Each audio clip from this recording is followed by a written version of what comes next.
Good afternoon. बैठिए, क्या बात है।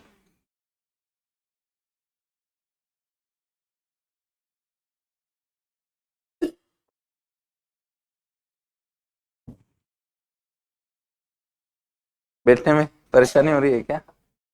चेयर पे बैठ जाओ ना, है ना। ओके, तो हम ये समझेंगे आज की क्लास में तो इकोनॉमिक्स के भव सागर को कैसे पार करें, राइट ना। सबसे बड़ी जो हेडेक बच्चों के दिमाग में रहती है, खास तौर से प्रीलिम्स के लिए, इकोनॉमिक्स को हम कैसे प्रिपेयर करें, है ना।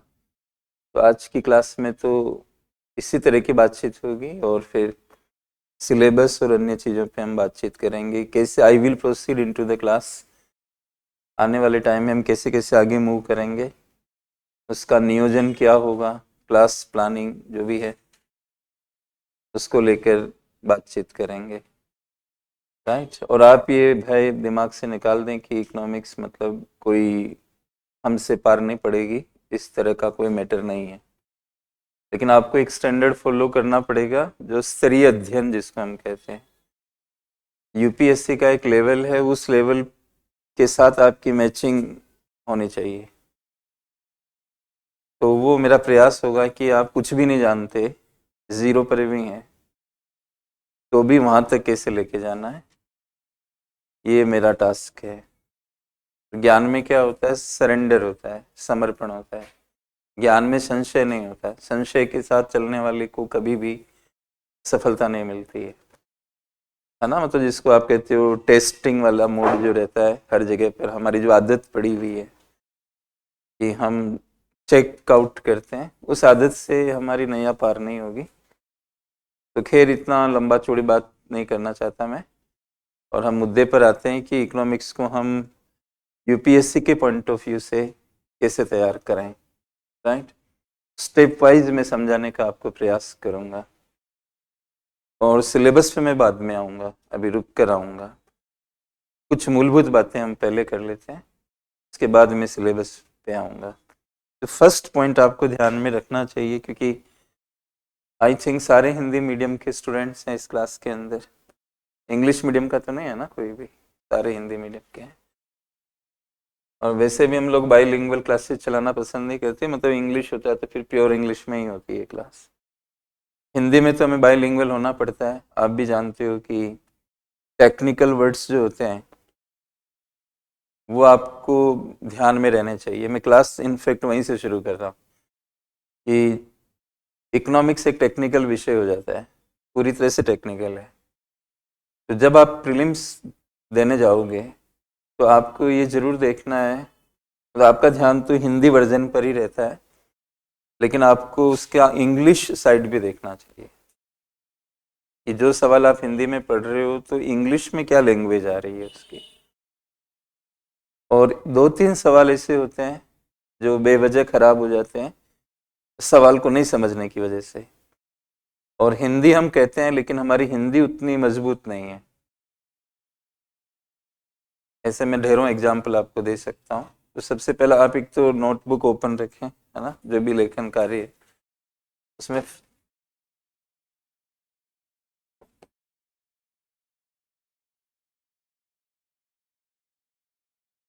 हाउ टू प्रिपेयर इकोनॉमी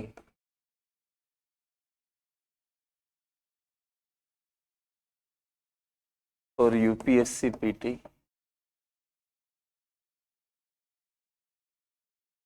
है ना।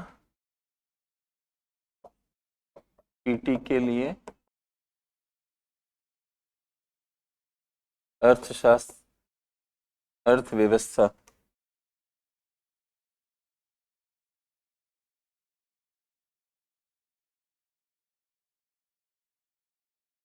कैसे तैयार करें।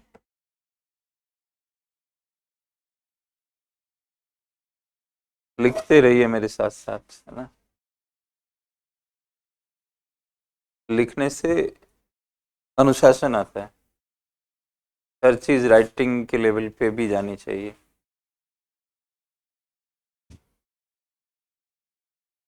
में जिन बातों को हमें ध्यान रखना है तो सबसे फर्स्ट जो हिंदी माध्यम वाले लोग हैं,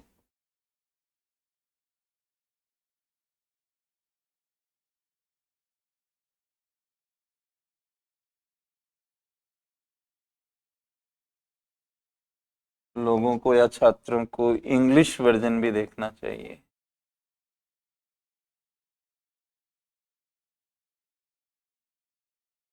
कोई भी सवाल का जो इंग्लिश वर्जन होता है,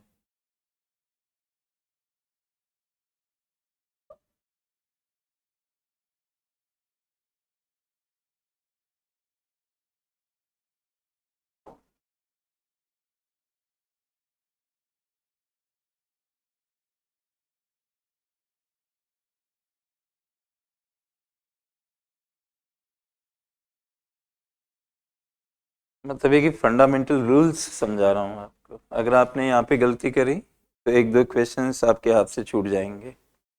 जैसे फॉर एग्जांपल, एक सवाल अभी पूछा गया था 23 या 24 के प्रीलिम्स के अंदर, उसमें एक वर्ड आ रहा था CBLO। CBLO मतलब किस बाजार से संबंधित है, ऐसा एक प्रश्न आया था। ये इंग्लिश में लिखा हुआ था CBLO। तो कॉन्सेप्ट स्ट्रांग होना चाहिए।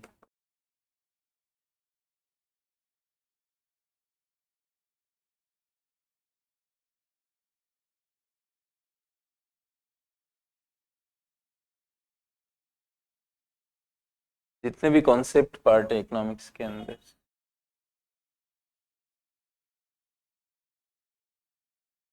अवधारणात्मक पक्ष आपका मजबूत हो।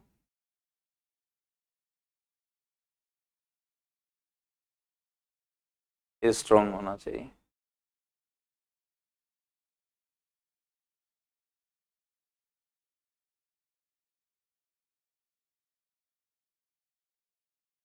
अगर हम ऑन एन एवरेज 20 सवाल माने इकोनॉमिक्स के प्रीलिम्स के अंदर, अगर आपके कॉन्सेप्ट बहुत स्ट्रांग है तो आप कम से कम 5 से 6 सवाल आपके सही हो जाएंगे कॉन्सेप्ट के बेसिस पे, राइट। तो कॉन्सेप्ट में क्लैरिटी आनी चाहिए, बिल्कुल कांच की तरह साफ दिखना चाहिए, राइट। जैसे हम कहते हैं कि अब भारत चौथी सबसे बड़ी अर्थव्यवस्था हो गया दुनिया की, है ना। लेटेस्ट में पढ़ा होगा, 5वीं से हमारी रैंक चौथी हो गई, ठीक है।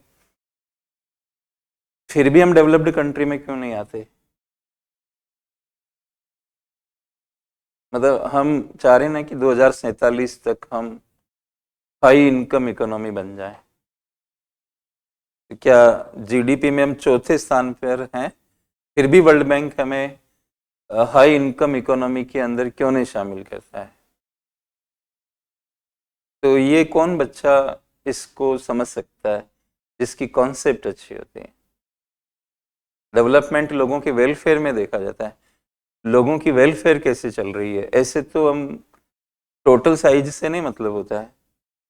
एक परिवार की इनकम 5 लाख रुपए हो सकती है, लेकिन परिवार में सदस्य 50 हुए, अगर 50 लोग मिलके 5 लाख कमा रहे हैं ना, चाहे 50 में से 20 कमा रहे हो, लेकिन फैमिली में तो 50 है ना। तो एक आदमी के ऊपर वो परिवार कितना खर्च कर सकता है अधिकतम, उसका अंदाज आप मैथमेटिकली अपने मन में लगा लो, राइट। और एक परिवार है जो 2 लाख कमाता है, लेकिन उसमें 2 ही मेंबर्स हो, इसकी वेलफेयर आपको ज्यादा दिखेगी? पहले वाले परिवार की जो 5 लाख कमा रहा था और 50 लोग उस घर में थे, उसका वेलफेयर आपको ज्यादा दिखेगा, या उसका वेलफेयर ज्यादा दिखेगा जो 2 लाख कमा रहा था फैमिली और उसमें 2 लोग हैं? बताइए, क्या किसका वेलफेयर आपको ज्यादा दिखेगा? आप बताइए। आपका ध्यान नहीं लग रहा है ना, तो सोच रहे हो आप। तो आप बताइए किसकी वेलफेयर ज्यादा होगी? अच्छा, गले में प्रॉब्लम है,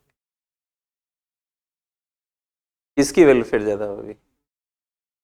तो अब आप जब ध्यान लगाओगे तभी तो बात समझ में आएगी। इसलिए जब कहीं भी जाते हो आप इंट्रो वगैरह में ना, माइंड को कंसंट्रेट एक ही जगह पे रखो। मैं ये कह रहा हूँ 2 परिवार है, एक परिवार है जिसकी इनकम 5 लाख है, टोटल इनकम जो फैमिली कमा रही है वो 5 लाख है, उसमें 50 मेंबर्स हैं उस घर के अंदर। दूसरी फैमिली है जो 2 लाख कमा रही है और उसमें 2 मेंबर है। तो किस फैमिली की वेलफेयर आपको ज्यादा दिखेगी, ये सवाल है मेरा। सेकंड वाले की दिखेगी, क्यों, ऐसा क्यों कहा? पर पर्सन, पर पर्सन जो इनकम आ रही है, मतलब जो इनकम आप कमा रहे हो वो फैमिली के ही नाम होगी ना एक तरीके से, वही लोग खाएंगे पिएंगे ना, वो दूसरे की तो बात ही नहीं हो रही है। तो जिसमें 50 मेंबर और 5 लाख कमा रहे हैं, इसका मतलब तो, और इसमें पांच पांच मेंबर होते और यही 5 लाख कमा लेते, तो किसकी वेलफेयर ज्यादा होती? इन्हीं की ज्यादा होती ना जो कम संख्या है और ज्यादा कमा रहे हैं। वेलफेयर जो होता है वो प्रति व्यक्ति से देखा जाता है, टोटल से नहीं देखा जाता है। हमारा देश का जीडीपी 4th लार्जेस्ट है, लेकिन पॉपुलेशन भी तो दुनिया में सबसे ज्यादा हमारे ही पास है।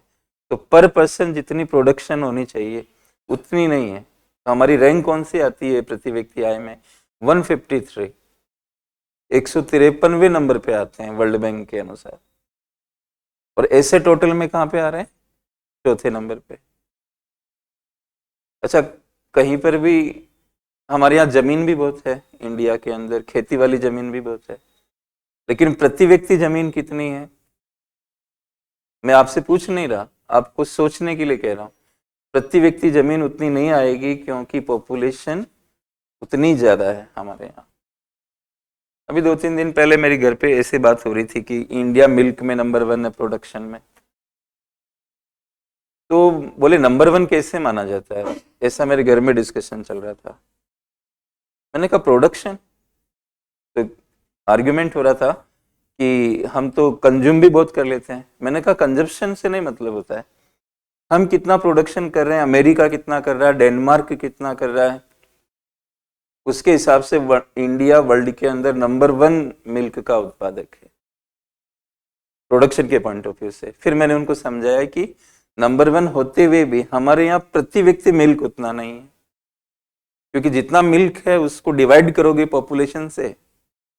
अब मान लो एक फैमिली 5 लीटर दूध लेती है रोज का, फिर भी बच्चे दूध नहीं पी पाते, क्या कारण हो सकता है उसके पीछे? फैमिली में मेंबर्स इतने हैं कि 2 बार आपने चाय बनाई, उसी में दूध खत्म हो गया। तो दूध ज्यादा आ रहा है, ये वेलफेयर बनेगा? या दूध आने के साथ साथ आप ये भी देखोगे कि लोग कितने हैं, प्रति व्यक्ति दूध कितना हमारे घर में पड़ रहा है? मान लीजिए 5 लोग और 5 लीटर दूध आ रहा है, तो एक आदमी के लिए 1 लीटर की उपलब्धता दिख रही है ना। इसको हम कहते हैं कॉन्सेप्ट। मैं समझा रहा हूँ ना कि दूसरा पॉइंट जो आपको ध्यान रखना है वो क्या है, कॉन्सेप्ट मजबूत होना चाहिए। ये कॉन्सेप्ट वाली बात हुई ना, आपने जीडीपी पढ़ रखा है, प्रति व्यक्ति भी जान रहे हो, लेकिन उसको उस गहराई से नहीं जान रहे हो जहां यूपीएससी काम कर रही है। ये तो एक बहुत साधारण सा सवाल हो सकता है ना, इंटरव्यू यूपीएससी के जो चल रहे हैं उसमें भी पूछा जा सकता है कि भारत दुनिया की चौथी सबसे बड़ी अर्थव्यवस्था है, फिर भी हम डेवलप्ड में क्यों नहीं आ रहे? तो पूछेगा वर्ल्ड बैंक किस चीज को मान रहा है, क्या पैरामीटर अपना रहा है, आपके अनुसार क्या होना चाहिए? यूपीपीसीएस में आया हुआ सवाल है कि निम्न में से कौन सा जो मानक है वो वेलफेयर का एक अच्छा सूचक माना जाता है। जो उन्होंने ऑप्शन दिए थे उसमें एक ऑप्शन था प्रति व्यक्ति जीडीपी। प्रति व्यक्ति वर्ड पे ध्यान दें, मतलब मैं कहना ये चाह रहा हूँ, जो ऑप्शन आएंगे उसमें प्रति व्यक्ति अगर आ रहा है तो आप उस पर ज्यादा विचार करें कि यही सही होने की ज्यादा संभावना रखता है। जैसे आपको कोई पूछे कि कल्याण का सबसे बड़ा पैरामीटर कौन सा होगा, और उन्होंने 4 ऑप्शन दिए, इसे जीडीपी दे दिया, जीएनपी दे दिया, एनएनपी दे दिया,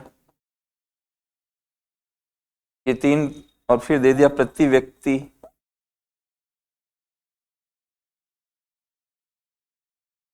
जीडीपी। ये सारे टोटल हैं, आपके देश में कुल उत्पादन ग्रोस में कितना है, ये डी आ रहा है, यहाँ पे एन आ रहा है। विदेशी आय शामिल कर लेते हो तो ये एन बन जाता है। आपके देश में जितना उत्पादन होता है ये घरेलू सीमा के अंदर होता है तो वो जीडीपी रहता है। मैं मोटा मोटा समझा रहा हूँ, अभी कोई पढ़ाई नहीं कर रहे हम लोग।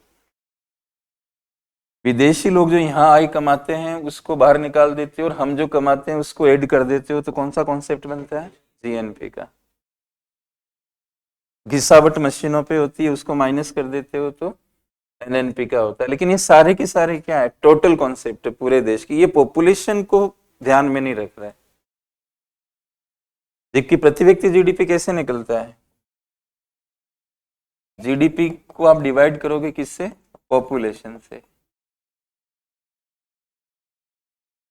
अब आपकी जीडीपी ज्यादा है, ठीक है, बहुत ज्यादा है, लेकिन ये उससे भी ज्यादा है, तो प्रति व्यक्ति कम हुआ ना। समझ आ रही है ये बात? ऐसे तो प्रति व्यक्ति आपने देखा होगा पंजाब में प्रति व्यक्ति बिजली की खपत क्या है, राजस्थान में क्या है, ऐसा क्यों निकालते हैं प्रति व्यक्ति, यही कारण है इसके पीछे। टोटल खपत से नहीं मतलब होता है। अब सिक्किम की खपत निकालोगे, how you can compare consumption of elasticity of Sikkim with मतलब महाराष्ट्र के साथ या बड़े स्टेट्स को। सिक्किम तो छोटा सा है, तो क्या आप कह देंगे कि सिक्किम की वेलफेयर कम है, क्योंकि बिजली की कंजप्शन भी वेलफेयर को दिखाती है। अच्छा, वेलफेयर कहां से आता है, अभी ये फिर कॉन्सेप्ट की बात हो रही है। वेलफेयर की हिंदी क्या होती है, कल्याण, राइट। कहां से आता है, कब कहते हो कि कल्याण है, बहुत बेसिक सवाल कर रहा हूं मतलब। अच्छा, आपको मैंने पहले ही कह रहा हूं मैं ऑलरेडी कि आपको कुछ नहीं करना है, सिर्फ क्लास करनी है प्रॉपर वे में। एक साधारण सा सवाल पूछा मैंने आपसे कि what is welfare, have you ever thought, कभी आपने विचार किया कि आप कहते हो राजनीतिक कल्याण, आप कहते हो सामाजिक कल्याण, आप कहते हो आर्थिक कल्याण, क्या मतलब निकाला आपने, कल्याण का मतलब क्या है, हमें अच्छा लगे, जब हमें अच्छा महसूस हो, हमें खुशी मिलती है, तो हम, यही तो कल्याण, और क्या है। जैसे पहली बार आपका पैन कार्ड बना होगा, कभी बनाया पैन कार्ड, हाँ, एटीएम कार्ड बना होगा, तो वो जब आया होगा तो आपको बड़ा अच्छा लगा होगा कि अरे मैं भी अब इनकम टैक्स के अंदर एक कैंडिडेट हूँ, मतलब मेरा पैन कार्ड बना हुआ है। अच्छा, वोटर आईडी बना होगा पहली बार, तो भी बड़ी खुशी हुई होगी कि अच्छा मैं, अच्छा आर्टिकल 326 के तहत अब मैं भी वोट कास्ट कर सकता हूँ, मतलब मेरे को भी, अब मेरे को भी लोग कहेंगे कि हमें वोट करना। क्या है ये अच्छेपन की फीलिंग क्या है, बताइए, welfare, when you feel better. और आपके पास हो तो बताओ, आपके पास कोई दूसरी परिभाषा हो तो बता दो मुझे। तो वो अच्छा लगना ही तो सेटिस्फेक्शन हुआ।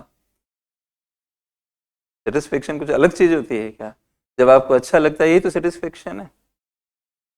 उसको आप सेटिस्फेक्शन बोल दो, उसको आप यूटिलिटी बोल दो, उसको बेटरमेंट बोल दो, उसको हैप्पीनेस बोल दो। संतुष्टि जब आपको मिलती है तो संतुष्टि का अर्थ क्या होता है, जब आपकी जरूरत पूरी हो जाती है तो आप अच्छा फील करते हो, ये संतुष्टि हुई ना, अच्छा लगना, राइट। ये अच्छा लग जाए तो ये वेलफेयर है, ठीक है।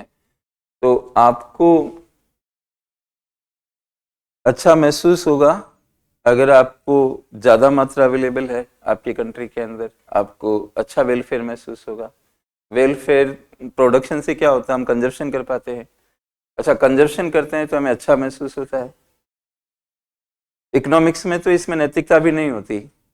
अगर आपको सिगरेट पीने से सेटिस्फेक्शन मिल रहा तो वेलफेयर है इकोनॉमिक्स के हिसाब से। फिर आप एथिक्स वगैरह के मूल्य बाद में डाल सकते हैं कि अरे नहीं, तो समाज के लिए अनुचित है, अनुचित उचित, ये निर्णय नहीं हो रहे हैं इकोनॉमिक्स के अंदर। इकोनॉमिक्स में ये देखा जाता है कि आपको वेलफेयर मिल रहा है, और वेलफेयर किससे मिलता है इकोनॉमिक्स के अंदर, जब आप किसी चीज को कंज्यूम करते हैं। लेकिन कंज्यूम कैसे करेंगे जब तक कि प्रोडक्शन नहीं होगी, कर सकते हैं कंज्यूम बिना प्रोडक्शन के, और बिना प्रोडक्शन के एक तो सामान नहीं आ रहे, और बिना प्रोडक्शन के इनकम जनरेट नहीं होती। दो बातें हैं, एक तो प्रोडक्शन जब होता है तो आपको चीजें मिलती है, समझ पा रहे हो? ये जैसे एप्पल कंपनी ने आईफोन 17 लॉन्च किया, तो लोग कितना इसका वेट कर रहे थे कि अरे आईफोन 17 लेना है मुझे। उसके लिए अमेरिका जैसे कंट्रीज में भी रात में लाइन लग जाती है। क्यों लग रही है लाइन? क्योंकि उनको फोन लेना है। जब फोन उनके हाथ में आता है तो उसकी सेल्फी, उसकी शॉर्ट वीडियो बना के उसको पोस्ट करते हैं कि माय फर्स्ट आईफोन 17। अगर एप्पल कंपनी नहीं बनाती तो क्या वेलफेयर मिलता है इससे? उसको वेलफेयर मिलता है क्या? नहीं मिलता। पहली चीज तो ये है। दूसरी चीज, जो खरीद रहा है वो कहीं ना कहीं इनकम जनरेट उसको करनी पड़ेगी। तो इनकम जनरेट करने का तरीका क्या है? प्रोडक्शन। या तो खुद प्रोडक्शन करो, या जहां प्रोडक्शन हो रहा है वहां पे काम करो। बिना प्रोडक्शन के इनकम आ सकती है स्थायी रूप से? तो इसका मतलब आप समझ पाए? ये इसको हम कहते हैं कॉन्सेप्ट की क्लैरिटी कहते हैं। जो आप कोई सी भी किताब पढ़ो उसमें इतना आपको नहीं समझाएगा कोई भी बुक के अंदर कि आपको वेलफेयर का अर्थ बताए, फिर कैसे प्रोडक्शन और वेलफेयर कनेक्ट हो रहे हैं, कैसे उसी से सप्लाई हो रही है तो उसी से डिमांड भी हो रही है। एक ही प्रोडक्शन सप्लाई भी कर रहा है तो एक ही प्रोडक्शन डिमांड का आधार भी बन रहा है। अभी मैं खड़ा हूँ क्लास में, मैं क्या कर रहा हूँ? प्रोडक्शन कर रहा हूँ। तो आपकी वेलफेयर उससे कनेक्ट हो रही है, और आप जो मेरे को इनकम देंगे फिर मैं उसको डिस्पोज करूंगा अलग अलग चीजों में। तो जहां जब तक मैं खड़ा हूं ये वेलफेयर नहीं है, ये नेगेटिव वेलफेयर है, क्योंकि मैं खड़ा हूं, मैं काम कर रहा हूं। इकोनॉमिक्स में माना जाता है कि काम वेलफेयर के अगेंस्ट होता है, क्योंकि उसमें परिश्रम होता है, उससे उपयोगिता नहीं मिलती है। मेरे को क्या उपयोगिता मिल रही है बताइए जरा? यहाँ पे खड़ा हूं, मेरे को क्या उपयोगिता मिल रही है? कोई उपयोगिता नहीं मिल रही है। मैं खड़ा हूँ, एक टाइम पे मेरे को आना पड़ा है, मेरे दस्यों काम दूसरे होंगे या मेरे को कहीं जाना भी होगा तो मैं यहीं पे हूँ ना। लगातार मेरा दिमाग किस चीज़ में चल रहा है कि मुझे इसके बाद क्या बताना है, इसके बाद क्या बताना है, इसके बाद क्या बताना है। तो क्या इसको उपयोगिता कहते हैं? नहीं, ये अनुपयोगिता है। लेकिन अनुपयोगिता होते हुए भी मैं यहाँ क्यों खड़ा हूँ?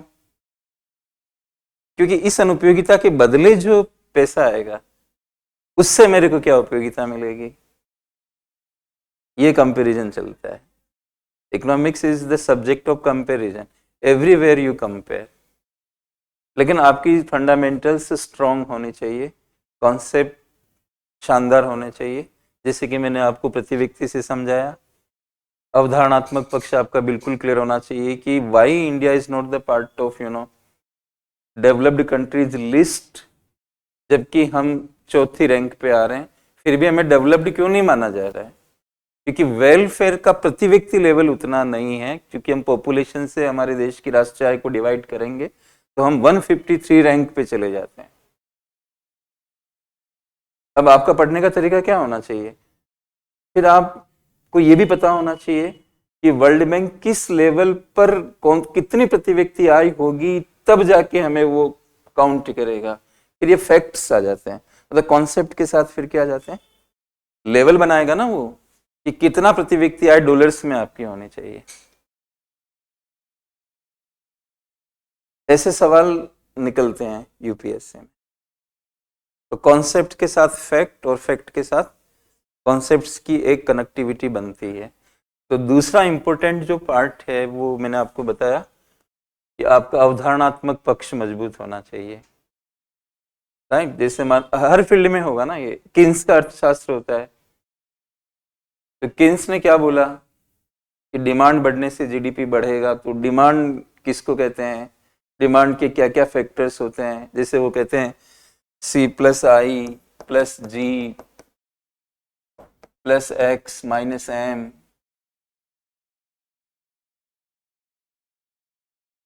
ये इसको समग्र मांग बोलते हैं। Aggregate demand is equal to C plus I plus G plus X minus M. इसका मतलब होता है कंजप्शन, इसका मतलब होता है निवेश, इन्वेस्टमेंट, इसका मतलब होता है सरकारी खर्च, इसका मतलब होता है एक्सपोर्ट, उसका मतलब होता है इंपोर्ट। कंजप्शन आप जितना करते हो तो ये डिमांड है कि नहीं है? मतलब जैसे मैं ये सूट खरीद लूं, मैं फ़ोन खरीद लूं, मैं जूते खरीद लूं, सेटिस्फेक्शन के पर्पज के लिए जो आप खरीदारी करते हो, ये क्या कहलाता है? कंजप्शन।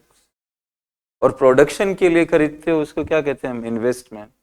सरकार जो खर्चा करती है, जैसे बजट आने वाला, तो आपको देखना पड़ेगा कि इसकी क्या रोल बजट में दिख रही है, जो अभी 1 फरवरी को जो बजट आएगा। अब अमेरिका के साथ जो हमारे कनेक्शन प्रभावित हो रहे हैं, वो इसको इम्पेक्ट कर रहे हैं कि नहीं कर रहे हैं, एक्सपोर्ट्स को। लेकिन उसी की कंपनी एप्पल इंडिया से बहुत ज्यादा एक्सपोर्ट कर रही है फोनों का, पड़ा होगा अखबार के अंदर। तो कॉन्सेप्ट मतलब फिर हर एक को पढ़ना पड़ेगा आपको। कंजप्शन किससे प्रभावित होता है? इनकम से। इनकम ज्यादा, कंजप्शन ज्यादा, इनकम कम, कंजप्शन कम, ऐसे फिर वो एरिया ऐसे बढ़ता चला जाता है। तो अभी तो मैं वहां तक नहीं लेके जा रहा आपको कि भाई एक कॉन्सेप्ट को फिर मैंने अलग पॉइंट बना रखा है उसका, वहां पर मैं बातचीत करूंगा आपसे। लेकिन ये बात तो क्लियर हो जानी चाहिए कि कॉन्सेप्ट आपका जितना स्ट्रांग होगा, ए और आर वाले सवाल जो आते हैं, असर्शन रीजनिंग वाले सवाल जो आते हैं, स्टेटमेंट वाले जो सवाल आते हैं, इनको पकड़ने में आपको आसानी तभी होगी जब आपकी कॉन्सेप्ट बहुत स्ट्रांग होगी। जैसे असर्शन में दे दिया, GDP is not good indicator of welfare. पहला असर्शन का मतलब क्या होता है कि आपको कथन दे रहा हो, असर्ट देखा होगा ना आपने, जीडीपी कल्याण का सही द्योतक नहीं है, ये दिया उसने। दूसरा वाक्य लिखा कि ये लोगों के कल्याण की सही व्याख्या नहीं कर पाता है क्योंकि ये कॉन्सेप्ट टोटल वाला है। तो पहला कथन सही है, दूसरा भी सही है, और दूसरा पहले की सही व्याख्या भी है। तो ये यही तो वो देता है ऑप्शन आपको। एक सही मतलब ऑप्शन होते हैं, वो आपको पता होगा, मतलब ए भी सही, बी भी सही, और मतलब ए भी सही, आर भी सही, और आर ए का सही स्पष्टीकरण भी है। ऐसे भी कहता है ए सही है लेकिन आर गलत है, ए गलत है लेकिन आर सही है। इस तरह से उसमें आते हैं। लेकिन ये सवाल आप कब कर पाओगे? जब आपकी कॉन्सेप्ट स्ट्रांग होगी तभी। तो जल्दबाजी ना करें, मतलब आपका जो भी एग्जाम है उसमें आप अभी देना, मुझे इस बार देना, फलाना करना है, करो आप, लेकिन आप ये देखो कि मैं स्ट्रांग होके चल रहा हूँ क्या।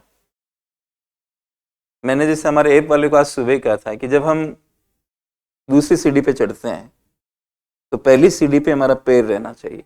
ये नहीं होना चाहिए कि दूसरी पे रख दिया तो पिछले वाला उठाओ आप। वो जल्दबाजी कर रहा था, तो मैंने उसको ये सिखाया, मैंने कहा हमारे लिए जो अभी हमारे स्टूडेंट है वो हमारे लिए ज्यादा इंपॉर्टेंट है। आप कोई भी काम ऐसा मत करो कि उनको दिक्कत आए। वो हमारे मेन लोग हैं। अब उनकी इंटरेस्ट प्रोटेक्ट रह के आप दूसरा कदम रखो। तो जो ऐप में जो भी चेंज कर रहे हो, ऐसा ना हो कि हमारे करंट स्टूडेंट को उससे दिक्कत आने लगे। ये मेरी मॉर्निंग की बात है। क्यों? क्योंकि मुझे क्लैरिटी है, मतलब कॉन्सेप्ट को लेकर इकोनॉमिक्स तो अपनी जगह है, लेकिन हमारा आम जीवन कैसा होना चाहिए, या आपकी तैयारी में आपकी रणनीति कैसी होनी चाहिए, उसमें भी आपको क्लैरिटी होनी चाहिए।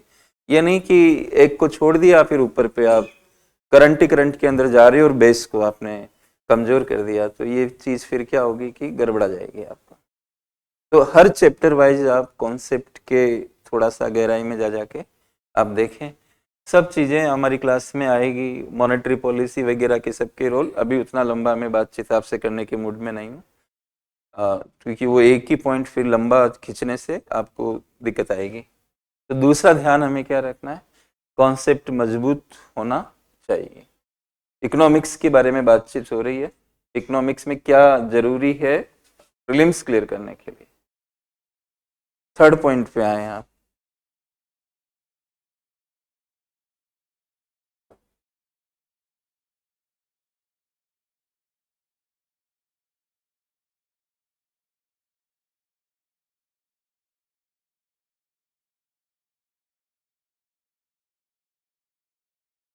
मैं हिंदी रूपांतरण भी कर दूंगा।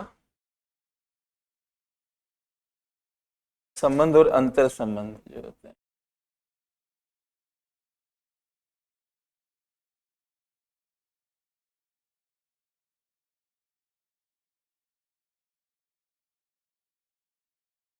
इसका मतलब मैं क्या कहना चाह रहा हूँ, अलग अलग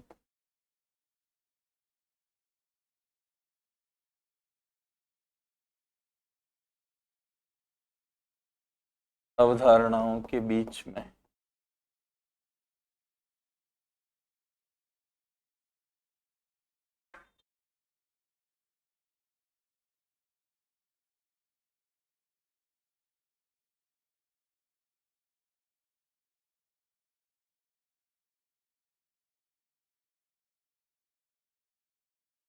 एक तो आप एक सिंगल कॉन्सेप्ट पढ़ रहे हो, जैसे जीडीपी पढ़ा आपने, ठीक है, एग्जाम्पल दे रहा हूं मैं यहाँ पे।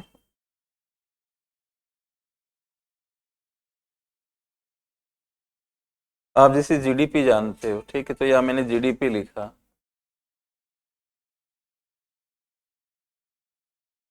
ठीक है, कोई दिक्कत है क्या? जीडीपी लिखा, आप जीडीपी एज ए कॉन्सेप्ट जान रहे हो, ठीक है।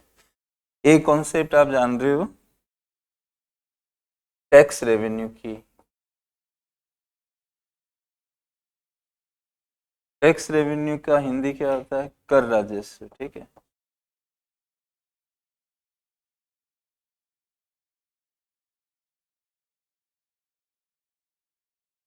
ये अलग कॉन्सेप्ट है, ये अलग कॉन्सेप्ट है, ठीक है, दोनों अलग अलग हैं अभी।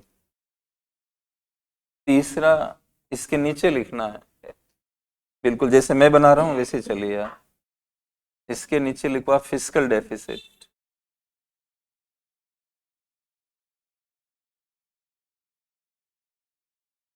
राजकोषीय घाटा।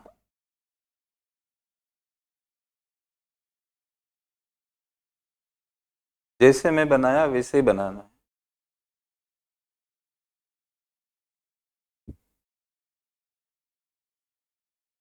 इनको बॉक्स में बंद कर देते हैं, बल्कि इसको एक बॉक्स में बंद कर दें, 1 मिनट।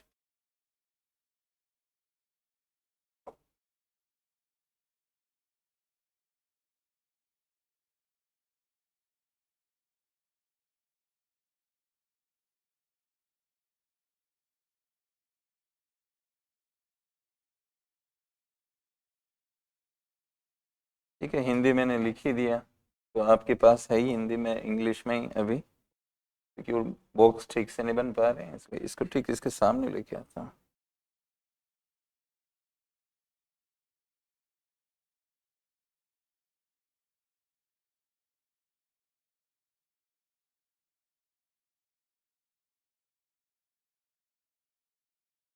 फिस्कल डेफिसिट लिखा हुआ, ठीक है। राजकोषीय घाटा, ये जानते हो, ये भी जानते हो, और वो भी जानते हो, ठीक है। ये एक देश की घरेलू सीमा के भीतर अंतिम वस्तु सेवाओं का एक साल में उत्पादित, है ना, बाजार मूल्यों का योग होता है। घरेलू सीमा के भीतर अंतिम वस्तु और सेवा का जो उत्पादन हुआ है एक साल के भीतर, उनके मौद्रिक मूल्य को जीडीपी कहते हैं। अभी जीडीपी पढ़ नहीं रहे हैं, मैं बोल रहा हूँ बस। आता है तो भी ठीक है, नहीं आता तो भी ठीक है, लेकिन इतना तो आइडिया होगा यूपीएससी के लेवल पे। डोमेस्टिक आता है तो एक टेरिटरी की कॉन्सेप्ट है, और ये प्रोडक्शन है ही। और अगर आप तर्क से सोचो तो एक वस्तु की दोबारा काउंटिंग नहीं करनी चाहिए ना। तो अगर ये ड्रेस आ गई तो इसमें हम धागे को अलग से नहीं लाएंगे, क्योंकि इसमें ऑलरेडी है। अब कार है तो कार के अंदर टायर भी आ गए, तो आप फिर टायर को अलग से जोड़ोगे तो फिर तो उन्हीं पार्ट्स की दो बार काउंटिंग हो जाएगी ना। मतलब अभी तो काम चला हुआ। आप अंतिम वस्तु और सेवा के बाजार मूल्यों के समग्र योग को क्या कहते हैं? जीडीपी, जो एक साल के अंदर हुआ हो। ये अपनी जगह पे। टैक्स रेवेन्यू क्या होता है? समास विग्रह तो आता होगा हिंदी में, जैसे इसको हम हिंदी में क्या कहते हैं? कर राजस्व। अब आपको मैं कहूं कि समास विग्रह करो इसका, तो आप कहोगे राजस्व जो करों से मिलता है, राजस्व जो करों से मिलता है। जिसे हम कहते हैं चक्र पाणी, पाणी में है चक्र जिसके। पाणी का मतलब क्या होता है? हाथ होता है, जिसके हाथ में चक्र है। ऐसे ही बनता है इसका। मूल्य संवर्धन कर जो मूल्य संवर्धन पर लगता है, समास विग्रह ऐसे ही बनते हैं। तो कर राजस्व, राजस्व जो करों से मिलता है, या राजस्व का मतलब क्या है? इनकम, करों से मिलने वाली इनकम, ये कर राजस्व हो गया। और सरकार के राजकोष का घाटा यहाँ पर हो गया, यानी कुल खर्चे ज्यादा है सरकार की उनकी कुल आय से। और कुल आय भी कौन सी होनी चाहिए? जो उनकी वास्तविक आय है। बाजार से उधार लिया हो, लोगों ने पैसा जमा कराया हो, उसको इनकम नहीं मानना है, उसको छोड़ के बाकी जितनी इनकम है। और खर्चा कितना है? खर्च अगर सरकार का ज्यादा हो जाए उस इनकम से, तो आप उसको क्या बोलते हो? राजकोषीय घाटा। अभी भी काम ही चलाओ। घाटे का आइडिया तो किसान को भी होता है। क्या हर जगह फॉर्मूला होना जरूरी होता है? पहले एक कॉन्सेप्ट होता है। किसी भी रिक्शे वाले को भी पूछोगे भाई घाटा किसको कहते हैं, तो वो भी आइडिया तो दे देगा आपको। वो ये कह देगा फॉर्मूला मेरे को नहीं पता, मैं बता सकता हूँ, मैं अभी तक घाटे में ही चल रहा हूँ। वो ये कह सकता है आपको। भाई तुम घाटे में कैसे हो, कि घाटा कैसे, तुम क्या करते हो? यूपीएससी की तैयारी। तो छोड़ दो फिर तैयारी, अगर तुम्हें घाटे का मतलब नहीं समझ में आ रहा है तो। भाई हमारा जितना खर्चा है उससे कम हम रिक्शे से कमा पा रहे हैं, और रिक्शे वाले को रेंट ही ज्यादा चला जाता है, ऊपर से खराब भी हो जाता है जो रिक्शे का मालिक है। क्या घाटे की जो परिकल्पना है वो पहले दिमाग में आनी चाहिए, किताबें तो बाद में होती है। फिर आप भारत सरकार का पढ़ लो कि भारत सरकार किसको खर्च मान रही नहीं मान रही। यही तो गुणावगुणों पे विचार करते हुए वो किसी को खर्च मानते और किसी को नहीं मानते, वो फिर बाद की बात है। पहले कॉन्सेप्ट तो पता होना चाहिए। मेजरली आंख बंद करके मेरे को कोई कहे कि घाटा क्या है, तो क्या मैं इतना भी नहीं निकाल सकता? इतना भी सोच नहीं है हमारे पास। आप हंसते कब हो? जब आप बुकिश हो जाते हो, किताब का पल्लू पकड़ लेते हो, अपने माइंड को साइड में करके वो किताब में चले जाते हो। पहले पहले खुद सोचो, प्रैक्टिकली सोचो उसको, फिर 19-20 कर लो। अच्छा मैं इसको खर्च समझ रहा था, सरकार इसको नहीं मान रही, अच्छा ये मेरे को ध्यान रखना है। यही तो करना होता है। फिर मोटे रूप में समझो आप कि 3 बातें मैंने लिखी, ये आप जानते हो, ये आप जानते हो, और ये भी जानते हो, लेकिन इनकी कनेक्टिविटी वाले सवाल भी आते हैं।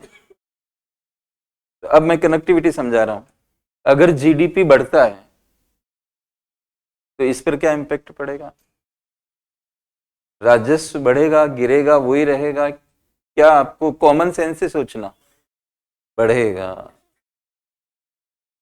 क्या कह रहा हूं मैं? कॉमन सेंस से सोचना। तो आपने सोचा ना, कोई किताब देख के तो नहीं बोला। ये इंटरकनेक्टिविटी है, समझ आ रही? तो देखो जीडीपी बढ़ेगा, ये बढ़ेगा, जीडीपी अगर गिरता है तो फिर ये भी गिरेगा। अच्छा एक तो ये समझ आ गई आपको। इनके इनके बीच की कनेक्टिविटी से एक कनेक्टिविटी इसकी बनती है, सीधा नहीं बनती है, इससे सीधा नहीं कनेक्शन है। हाँ सीधा यूपीएससी पूछेगा अगर कि जीडीपी गिरने से राजकोषीय घाटे का क्या होगा, तो आपके दिमाग में इससे जुड़ के उत्तर आना चाहिए। अब समझो आप इसको। रिसेशन आता है, मंदियां आती रहती है, जीडीपी डाउन होते रहते हैं। पोस्ट कोरोना के टाइम पे क्या हुआ था? पूरे वर्ल्ड के अंदर जीडीपी डाउन हुआ कि नहीं हुआ? भारत में भी हुआ था। तो जीडीपी तब हमारा राजकोषीय घाटा उस समय बढ़ गया था, क्योंकि जीडीपी गिरेगा तो रेवेन्यू गिरेगा, और रेवेन्यू गिर जाए तो घाटे का स्तर, खर्चे क्या होते हैं कि आप कई बार उनको कम नहीं कर पाते। ऐसे ऐसे खर्चे होते हैं जो आप कम नहीं कर पाते उनको। जैसे सरकारी कर्मचारियों को वेतन देना है, तो क्या उनको नौकरी से बाहर निकाल देंगे आप? कोरोना पीरियड में तो उल्टा आपको और ज्यादा देना चाहिए उनको। डिफेंस को क्या हटा लोगे? बॉर्डर से डिफेंस को हटा लोगे आप? किस खर्च को कम कर दोगे? अच्छा छोटा बजट बनाओगे, बजट में लोगों को जो आप पैसा दे रहे हो किसी न किसी फॉर्मेट में उसको कम करोगे, तो उल्टा वो सरकार को कहेंगे कि एक तो कोरोना से हम परेशान हैं, ऊपर से गवर्नमेंट, प्रधानमंत्री गरीब कल्याण अन्न योजना का नाम सुना होगा, वो उस पीरियड में स्टार्ट हुई थी कि नहीं हुई थी? एक्स्ट्रा अनाज देने के लिए। जो आपकी राशन की दुकानों में अनाज मिलता है नेशनल फूड सिक्योरिटी एक्ट के, उसके अलावा सरकार ने उस स्कीम से अनाज देने का उस समय शुरू किया था। तो वो एक्स्ट्रा हुआ कि नहीं हुआ? गवर्नमेंट ने तो और उल्टा एक्स्ट्रा दिया। तो खर्च तो दोस्तों कम नहीं हो पाते उतने, और जब आपकी जीडीपी गिरेगी तो रेवेन्यू गिरेगा, रेवेन्यू गिरेगा तो राजकोषीय घाटा क्या होगा? बढ़ जाएगा। ये सीखना है।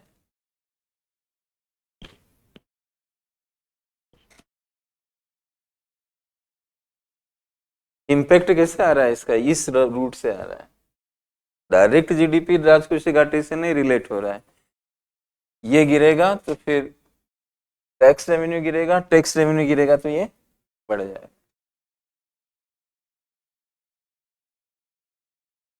इसका मतलब अगर आप सरकार को ब्लेम करो कि ये सरकार राजकोषीय घाटे का लक्ष्य नहीं लेके आ पा रही है, ये सरकार अपना सही निष्पादन नहीं दे रही है बजट को लेकर, तो ये चीज गलत है। क्योंकि जीडीपी जो गिरा है उसकी वजह से हुआ है, नहीं कि सरकार की वजह से ऐसा हुआ है। इसका मतलब फिर और समझो इसको, आप अभी नेगेटिव समझ रहे हो इसको। इसका मतलब कोई आपसे कहे कि बजट में सुधार करना हो और सरकार खर्च भी कम ना करे, क्योंकि खर्चों का वेलफेयर के साथ संबंध है। मैं बार बार कह रहा हूं, यू गेट वेलफेयर कैसे प्राप्त होता है? आपको कंज्यूम करके। शुरू में बता तो दिया आपको कि वेलफेयर कैसे प्राप्त होता है, कंज्यूम करके। मैं ये ब्लेजर पहनूंगा तभी तो मुझे अच्छा या सेटिस्फेक्शन फील होगा। कैसे होता है सेटिस्फेक्शन फील? मतलब अगर मेरा एयर क्वालिटी इंडेक्स इंप्रूव होगा तो मैं सांस ले रहा हूं ना, कंज्यूम ही तो हो रहा है ये। अगर यहाँ का पुलिस स्टेशन अच्छा होता है, आई फील वेलफेयर, कि मैं 1 मिनट के अंदर पुलिस यहाँ पे आ जाती है, मैं कॉल करता हूँ, मैं सेटिस्फाइड फील कर रहा हूँ। वेलफेयर मतलब अच्छा लगने वाली बात है। अच्छा, खर्चों का वेलफेयर के साथ सीधा संबंध है। चाहे वो सरकार खर्च करे, हमारे माता पिता हमारे पर खर्च करें, या हम खुद खर्च करें। तो सरकार अगर बजट को छोटा करेगी तो क्या वेलफेयर लोगों का इम्पैक्ट होने की चांस रखता है कि नहीं रखता है? रखता है। हाँ ना बोल सकते हो आप जब मैं पूछूं तब। सरकार बजट छोटा करेगी तो वेलफेयर पर इसका क्या इम्पैक्ट आ सकता है? इमीडिएट इम्पैक्ट जो आप फील करते हो, क्योंकि खर्चा किसके लिए किया जा रहा है? पब्लिक है ना उसकी टारगेट। तो डेमोक्रेसी इसके अंदर, हम ऑथोरिटेटिव गवर्नमेंट की बात थोड़ी ना कर रहे हैं, हम डेमोक्रेटिक सेटअप की बात कर रहे हैं। उसमें जो सरकार खर्च करती है उसका मेजरली इम्पैक्ट किस पे आता है? लोगों के वेलफेयर पे आता है। और वेलफेयर से कनेक्शन फिर वोटिंग से हो जाता है। लोगों का वेलफेयर कम होगा तो सरकार फिर उसकी सत्ता प्रभावित होगी। राइट? तो अगर आपके सामने ये प्रॉब्लम आ जाए कि सरकार खर्च तो कम नहीं कर सकती, लेकिन अपना राजकोषीय घाटा और कैसे कम कर सकती है, और उसमें 4 ऑप्शन दिए आपको। जीडीपी को त्वरित गति से बढ़ाकर, एक ऑप्शन ये दिया, और 3 और दिए। तो इस ऑप्शन के बारे में आपका क्या विचार है? जीडीपी को त्वरित गति से बढ़ाकर। जीडीपी को त्वरित गति से बढ़ाएगी तो क्या इम्पैक्ट आएगी? रेवेन्यू बढ़ेगी, और रेवेन्यू बढ़ेगी तो घाटा कम होगा, जबकि सरकार ने एक्सपेंडिचर पे कोई काम नहीं किया।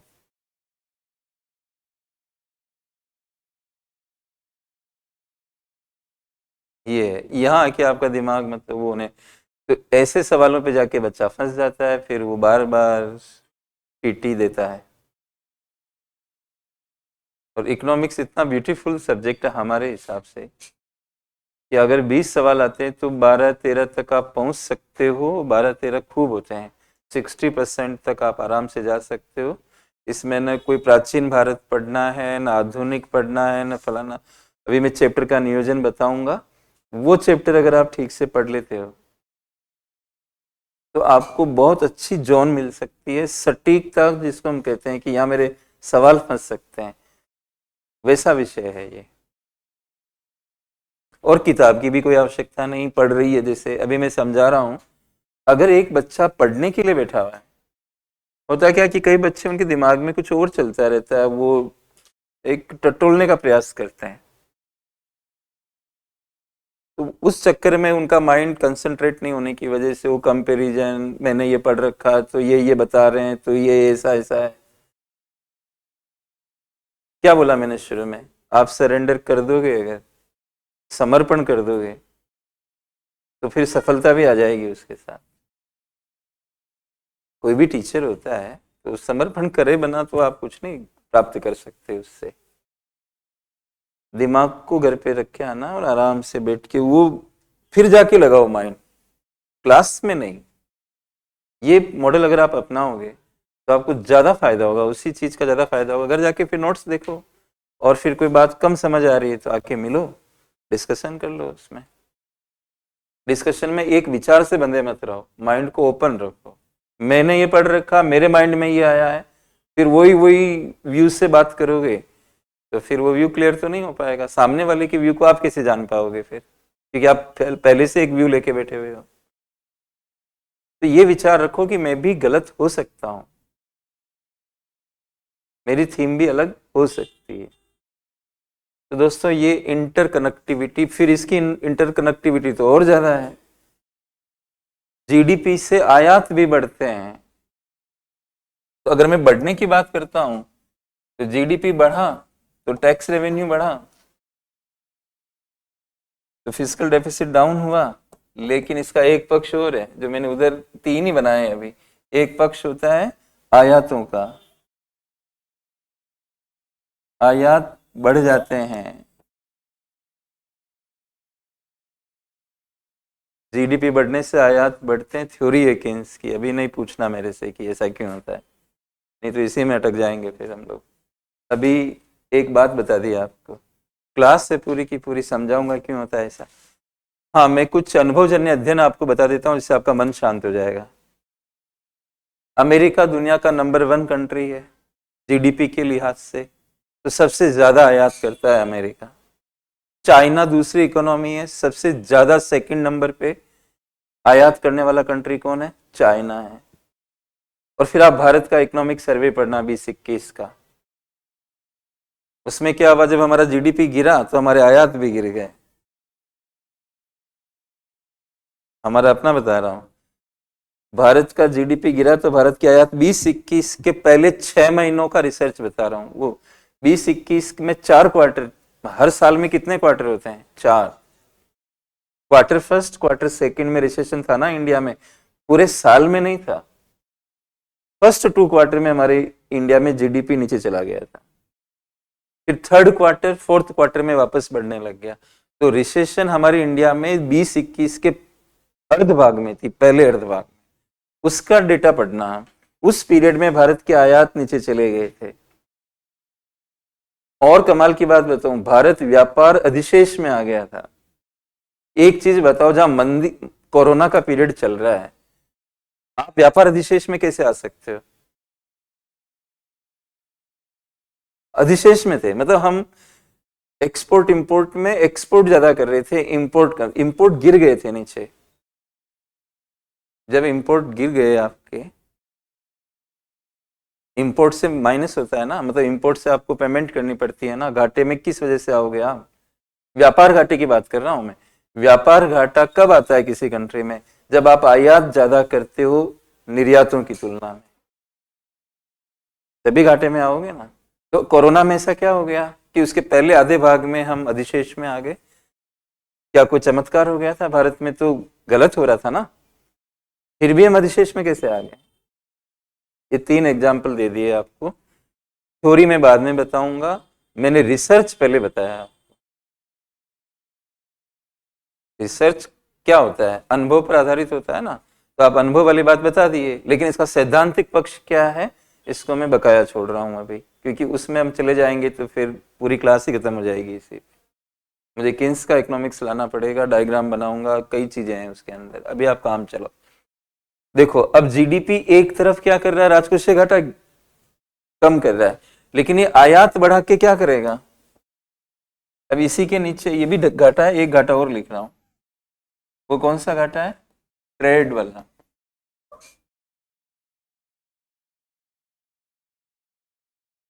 ये ट्रेड डेफिसिट को बढ़ा देगा।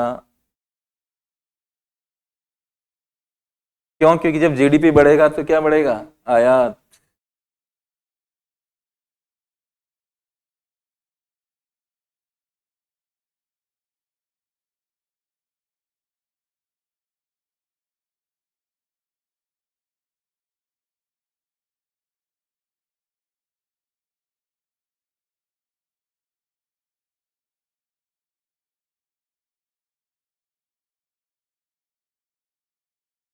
तो फिर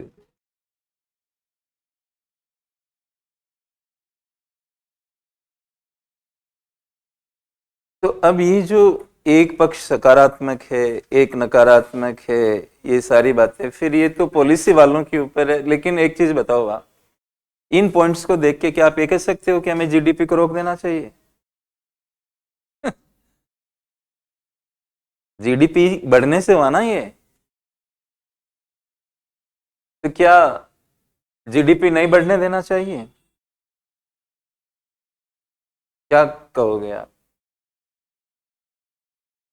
अब यही तो बात है यार, आपको क्या है कि नॉर्मल भी कॉन्सेप्ट क्लियर नहीं है। आपको एकदम कहना चाहिए कि जीडीपी को तो बढ़ाने का मतलब बढ़ने से रोकने का सवाल ही पैदा नहीं होता, इतना भी नहीं बोल सकते आप? कोई कंट्री सुना है क्या जो अपनी जीडीपी को नहीं बढ़ाना चाहेगा भाई?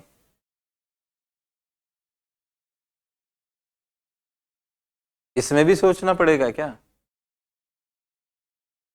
सारी दुनिया तो इसी में लगी हुई है, हमारा जीडीपी बढ़े, हमारा जीडीपी बढ़े। तो first is first, second is second, ये सीखना भाई। मैं कह रहा हूं कि आप धीरे धीरे इतना क्लियर हो जाओगे ना, मैं आज तो कुछ नहीं कह सकता, लेकिन मैं धीरे धीरे इतना क्लियर कर दूंगा कि आपको ना कोई इंटरव्यू में ना कहीं कोई इकोनॉमिक्स में जाके तो दो सवाल पूछने के बाद बच्चा हथियार डाल देता है। आप वर्टिकल अप्रोच रखो पढ़ाई का, वर्टिकल अप्रोच। वर्टिकल किसको कहते हैं? जैसे कोई वस्तु हम डेवलप कर रहे हैं, ये वर्टिकल होता है। जैसे गेहूं से आटा बनाया और आटे से ब्रेड बनाई, डेवलपमेंट हो रही है ना, मतलब गेहूं आटा बना और एडवांस स्टेज पे जा रहे हो, तो ये क्या है? वर्टिकल है। और आटा आटा ही रहे तो क्या है? हॉरिजॉन्टल है, एक ही लेवल पे चल रहे हैं। ब्रेड ब्रेड ही रहे, एक ही लेवल पे चल रहे हो। मैं पीटी पढ़ूंगा, एक ही लेवल पे चल रहे हो, हॉरिजॉन्टल। बट पीटी के साथ मेंस को, फिर मेंस के साथ इंटरव्यू को इंटीग्रेट कर दिया, this is called vertical approach. This is called vertical development stages. एक ही डेवलपमेंट स्टेज नहीं होनी चाहिए। जैसे मारुति कंपनी अगर एक्सेसरीज भी बनाने लगे, वर्टिकल हो गया है। एक्सेसरीज अलग चीज है, जो सीट कवर वगैरह और भी जो मिरर लग रहा है फलाना, ये सब भी वो बनाए मतलब। तो वर्टिकल ऊपर की तरफ भी हो सकता है। आप यो नहीं सोचे कि जो ऊपर जाएगा वही वर्टिकल है, नीचे आना भी वर्टिकल ही तो हुआ। आप एक स्टेज से यो जाओ चाहे यो जाओ, ये मूवमेंट लंबवत है ना। मैं ये समझाने का प्रयास आपसे कर रहा हूं कि एक कंपनी धागा बनाती है, लेकिन धागा बनाने के साथ वो कपड़ा भी बुनने लग जाए, तो कपड़ा धागे से धागे जैसा है या धागे से डेवलप्ड स्टेज है? डेवलप्ड अलग स्टेज होगी ना, वर्टिकल चल रहा है। तो आप पीटी पे यहाँ हो, फिर मेंस हो, फिर इंटरव्यू, ये वर्टिकल हुआ ना। तो आपकी तैयारी कम होनी चाहिए, मतलब कम समय में ज्यादा तैयारी, ज्यादा आउटपुट निकालना। अब आप यहाँ पढ़ रहे हो, इसको पढ़ के छोड़ दिया, अरे वो इंटरव्यू में भी तो पूछ सकता है। या आप जगह बनाना सीखो ना, कि मैं कैसे जगह बनाऊं कि मेरी बात आ जाए इसके अंदर। ये तरीका होता है इंटरव्यू को अपनी तरफ खींचने का, एक तरीका होता है। कोई ना कोई बात चल रही है और उसी में आपने कह दिया कि सर जीडीपी बढ़ना चाहिए भारत का, सबकी माता तो जीडीपी ही है। अब उसने इंटरव्यूअर ने कहा कि मिस्टर एक्स, आप ये नहीं जानते हो कि जीडीपी बढ़ने से आयात बढ़ के व्यापार असंतुलन की समस्या खड़ी हो जाएगी? Yes sir, I do agree with it. लेकिन सर व्यापार घाटा एक छोटी समस्या है। छोटी समस्या है। हम जीडीपी पे ध्यान दें, क्योंकि जीडीपी का जो पॉजिटिव प्रभाव है वो बहुत ज्यादा है। अब आप क्या देख रहे हो, इसको सिर्फ डॉलर में देख रहे हो, व्यापार घाटा बढ़ गया तो क्या होगा, होने दो। आप ये देखो ना कि जीडीपी एम्प्लॉयमेंट भी तो लेके आता है। जीडीपी और एम्प्लॉयमेंट का क्या संबंध है बताइए, फिर मैं अंतर संबंधों की बात कर रहा हूं। जीडीपी और एम्प्लॉयमेंट साथ साथ चलते हैं। बिना प्रोडक्शन के दुनिया में एम्प्लॉयमेंट होते देखा क्या आपने? सरकारी क्षेत्र भूल जाइए, सामाजिक क्षेत्र भूल जाइए, घर परिवार भूल जाइए। अगर मेरे घर वाले भी मेरे यहाँ पे आएंगे तो मैं ये कहूंगा कि आप क्या रोल प्ले करोगे, मैं किस बात की सैलरी दूं आपको? मेरे घर वाले भी यहाँ आएंगे तो मेरा सवाल क्या होगा उनसे कि ये बिजनेस है, ये कॉमर्शियल एंटरप्राइज है, तो हमें अपना रोल बताइए ना, तभी तो मेरी कंपनी आपको सैलरी देगी। हम समाज नहीं निभा रहे ना इकोनॉमिक्स के अंदर। आपने देखा होगा जो टिपिकल वेंडर्स होते हैं वो रिश्तेदारों का बहुत सम्मान करते हैं, खूब सम्मान करते हैं, लेकिन जब वो लेन देन की बारी आती है तो वो बिल्कुल अलग हो जाते हैं, वो हिसाब अलग है फिर। हमारी बात समझ में? तो उत्पादन से रोजगार की सत्ता है। रोजगार स्वतंत्र नहीं होता, निर्भर होता है। स्वतंत्र कैसे होगा बताइए? नहीं होता है, क्योंकि वो उत्पादन पर निर्भर करता है। उत्पादन हटा दो, रोजगार चला जाएगा। इसको हम कहते हैं क्लैरिटी। जो आप अभी सोच रहे हो ना इस बात पे कि मैं इस बात को मानूं या नहीं मानूं, ये आपके मन में चल रहा है, लेकिन जब आप 2 4 5 बार घुमाओगे रूम पे जाते हुए तो आपको समझ में आ जाएगा कि बहुत ही सही कहा गया है। देखो, उत्पादन नहीं होगा तो रोजगार नहीं होगा। ये हो सकता है कि उत्पादन हो लेकिन रोजगार नहीं हो, ये हो सकता है, लेकिन ये कभी नहीं होगा। जैसे मैं बटन दबाऊं तो ये भी हो सकता है कि पंखा ना चले, क्योंकि अगर वायर सही नहीं है तो नहीं भी चलेगा, लेकिन बिना बटन दबाए पंखा चलने की कल्पना हम नहीं कर सकते। जो आप कहते हो ना भारत में जॉबलेस ग्रोथ है, क्यों बोलते हो? उत्पादन होने के साथ एम्प्लॉयमेंट नहीं आ रहा है। क्यों? रोबोट्स का यूज, टेक्नोलॉजी का इस्तेमाल, आर्टिफिशियल इंटेलिजेंस। चलो उत्पादन है, रोजगार नहीं आ रहा है, लेकिन क्या ये बात भी आप कह सकते हो कि चलो बिना उत्पादन के रोजगार हो जाएगा? कह सकते हो? नहीं कह सकते। मैंने सरकार को बाहर कर दिया, मैंने समाज को बाहर कर दिया। प्योर इकोनॉमिक्स में आप रोजगार तभी देने के बारे में सोचोगे जब आपके यहाँ कुछ ना कुछ प्रोडक्शन हो रहा होगा।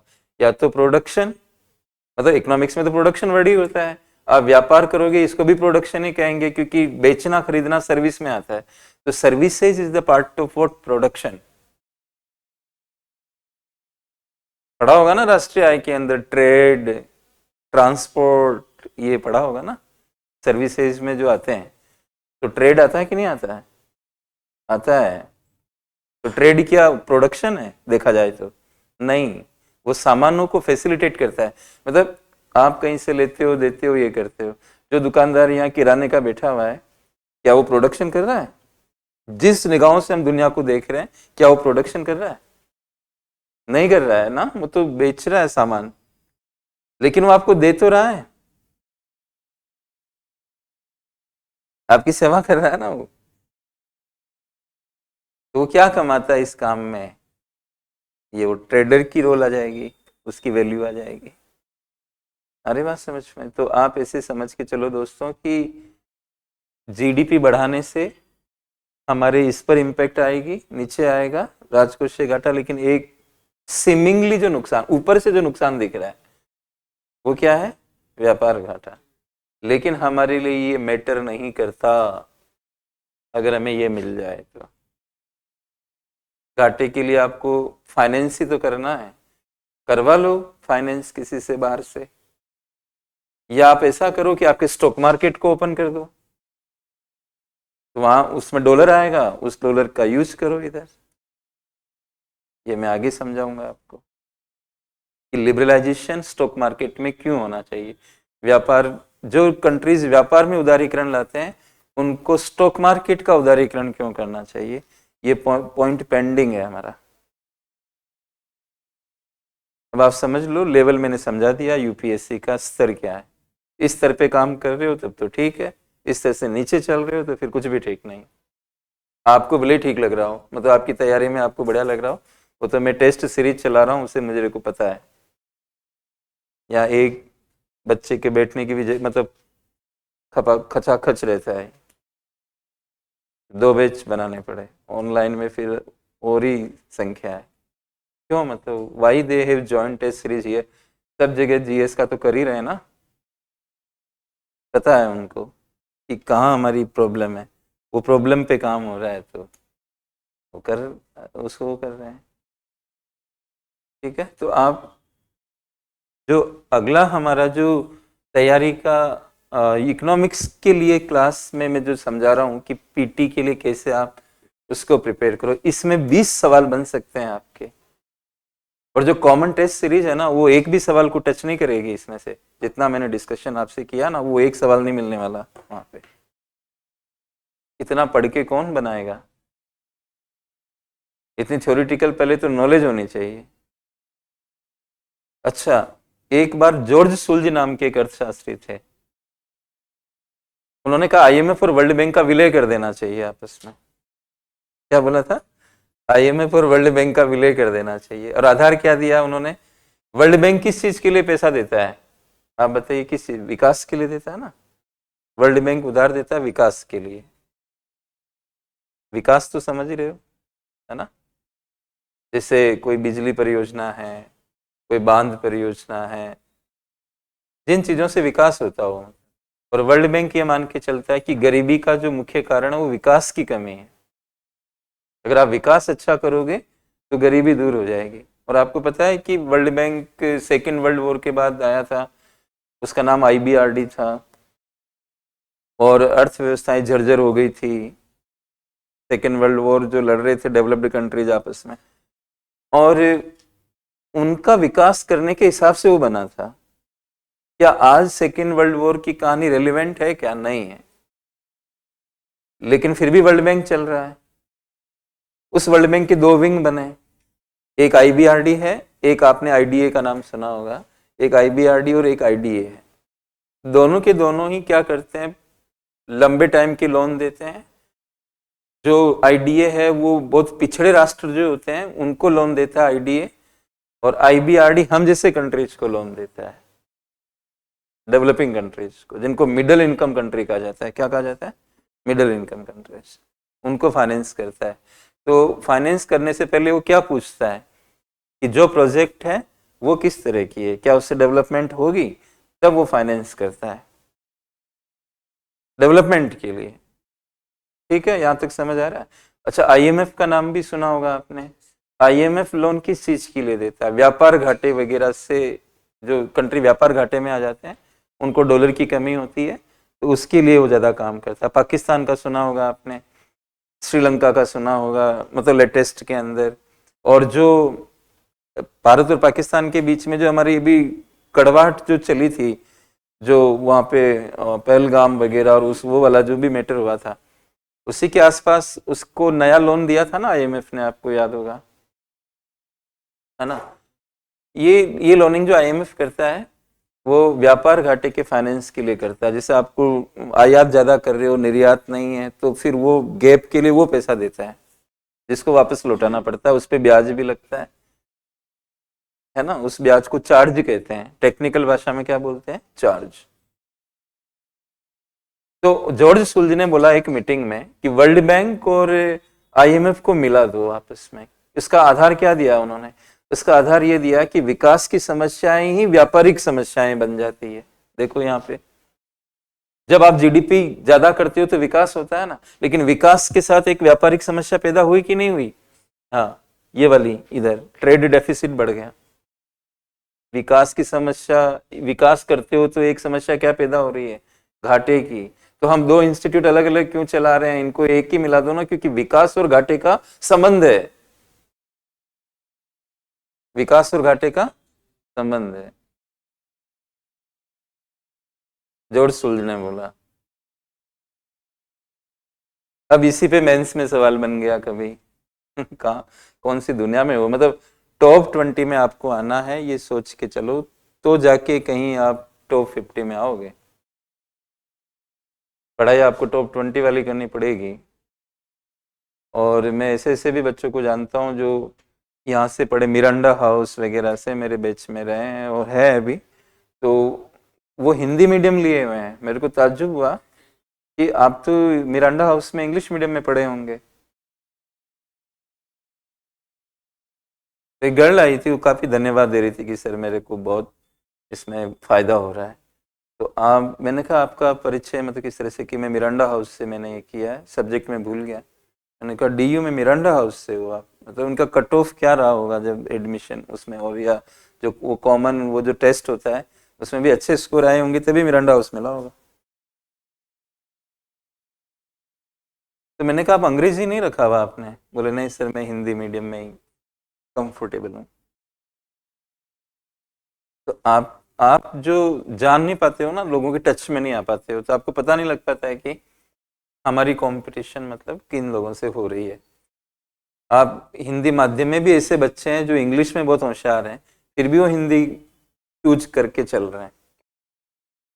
तो उनका रिसोर्स क्या होगा, पढ़ने का लेवल क्या होगा, आगे जाकर आधा आधा नंबर आपकी रैंक को चेंज करेगा। तो आप ये विचार करके चलो कि मेरी स्टैंडर्ड पढ़ाई होनी चाहिए। और अब आप कहो कि कोई बुक, जैसे बेसिक मैं बताऊं आपको, आपको ये कनेक्टिविटी वहां नहीं मिलेगी, चाहे वो एनसीईआरटी हो या और कोई भी बुक हो, वो इस लेवल पे नहीं लेके जाएंगे आपको। तो वो बेसिक्स में ही फिर उलझ के रह जाओगे। तो थोड़ा बेसिक के साथ फिर एडवांस वाला होने लगेगा ना, तो फिर आपको फायदा ज्यादा होगा हर चीज के अंदर। तो ये पक्ष हमारा क्लियर हो जाना चाहिए। मैंने काफी एग्जाम्पल आपको दे दिए, इससे मेरे पास 1 लाख एग्जाम्पल होंगे, उनमें मैं अभी जाना नहीं चाहता। रिलेशंस एंड इंटरकनेक्टिविटी विषयों के साथ आपस में होनी चाहिए। अब आप चौथे पॉइंट पे आइए।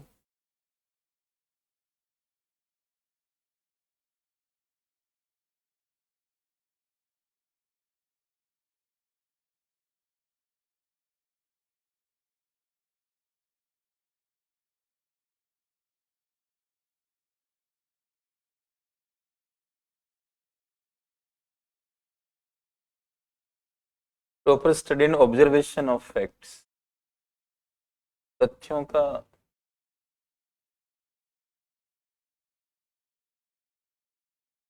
उचित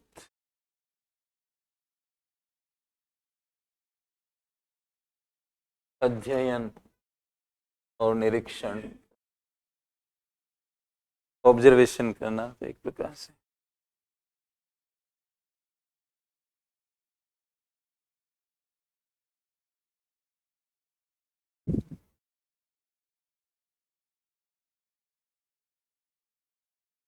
फैक्ट्स जो आते रहते हैं उनको हम क्या करते हैं, सावधानी से नहीं पढ़ते, मोटे रूप में पढ़े हुए होते हैं, तो वो उलझाता है यूपीएससी। फॉर एग्जाम्पल आजकल एक मतलब आरआरबी का नाम सुना होगा, ये चर्चा में है, आरआरबी आर इन न्यूज।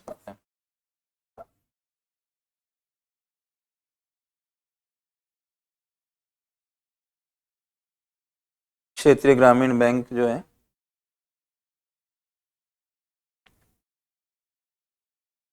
लिखो साथ में, सबको लिखते रहना है, वेट नहीं करना।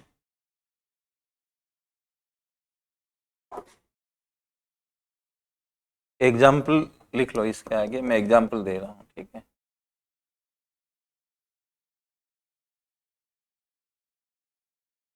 अब ये न्यूज में है, इनके बारे में कुछ फैक्ट्स जैसे आप पढ़ रहे हो, तो उस फैक्ट में थोड़ी सावधानी रखो। मतलब जैसे ये क्या होते हैं, मतलब रेगुलेट होते हैं आरबीआई के द्वारा, रेगुलेटेड बाय आरबीआई, लेकिन सुपरवाइज्ड बाय नाबार्ड।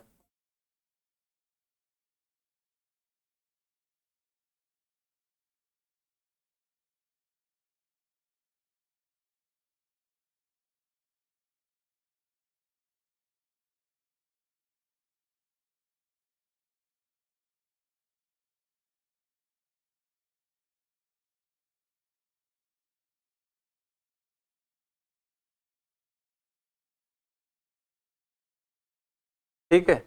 अब उन्होंने कहा कि स्टडी द फॉलोइंग, उन्होंने एक लाइन लिखी, RRBs are regulated and supervised by the RBI, ऐसे लिख दिया। क्या लिखा? RRBs are regulated and supervised by the RBI। अब ये सेंटेंस गलत हो गया। गलत कैसे हुआ?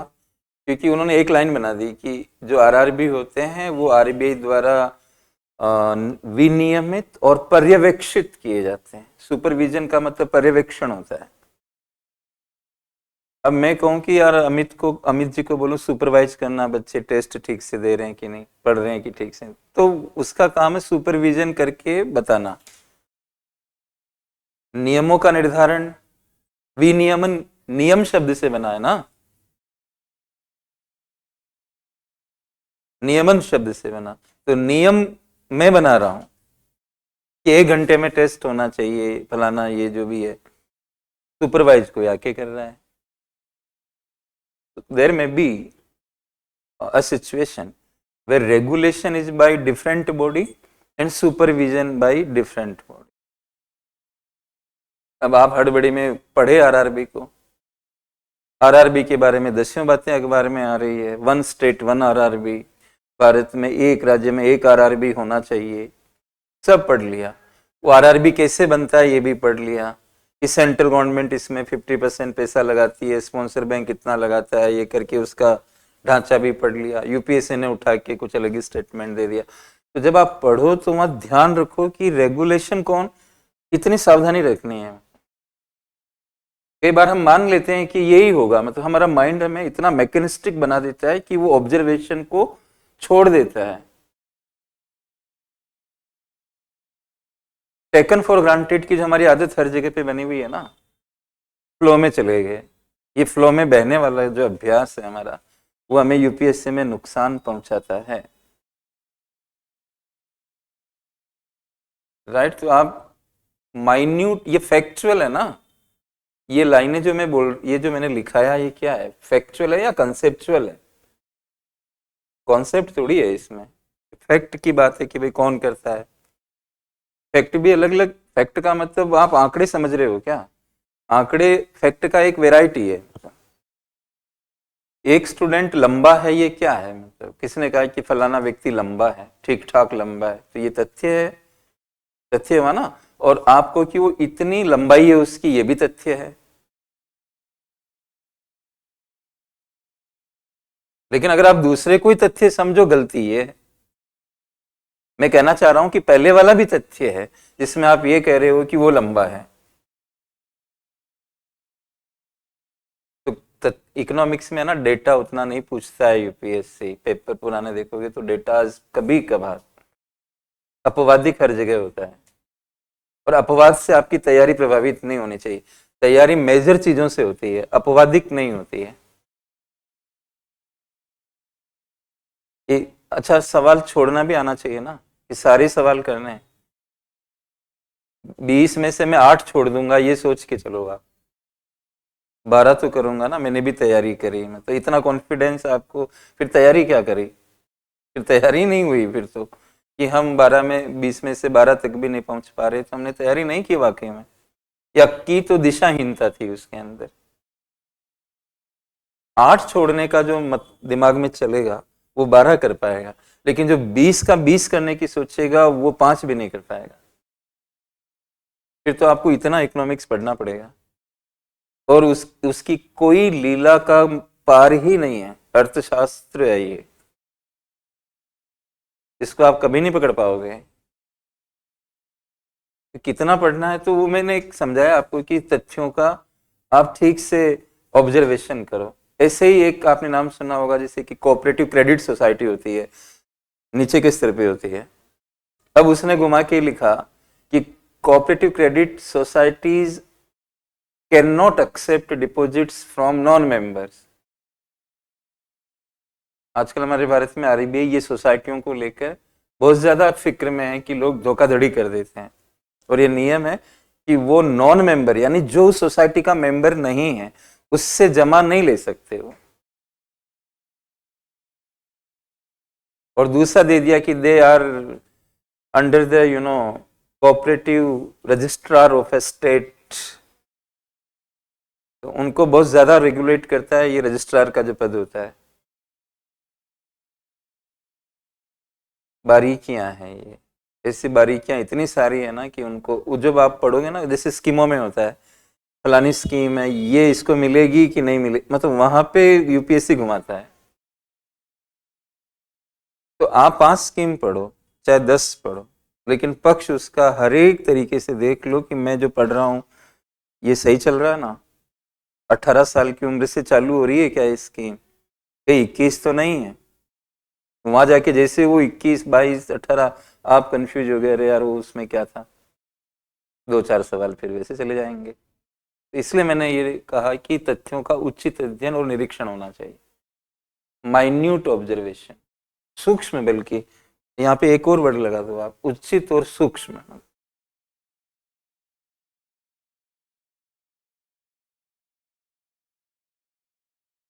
सूक्ष्म भी लिखिए, जरूरी है।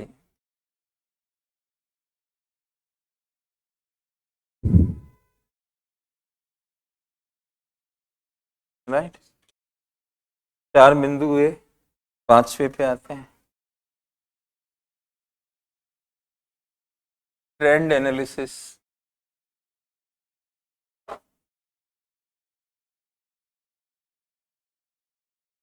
बताऊंगा इसका मतलब क्या है। प्रवृत्तियों का विश्लेषण, मतलब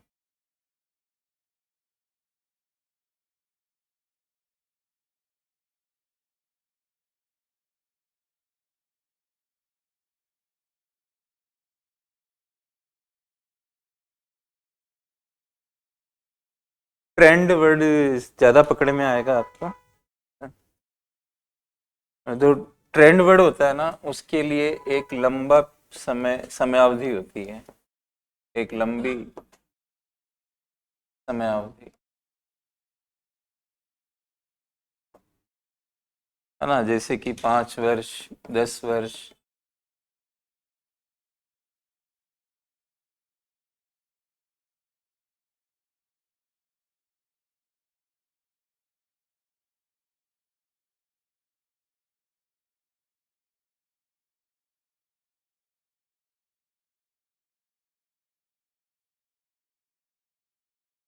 वो पीरियड में, जैसे आपने पुराने सवाल देखे होंगे कि पिछले 1 दशक में, है ना, भारत का राजकोषीय घाटा लगातार बढ़ा है, 1 दशक बना दिया, उसको लेके, मतलब इसमें इस तरह के प्रश्न आ सकते हैं। जैसे मान लो हम कहें कि 2020-21 से, एग्जाम्पल है यहाँ पे, आप इसको एग्जाम्पल लिखें, भारत का राजकोषीय घाटा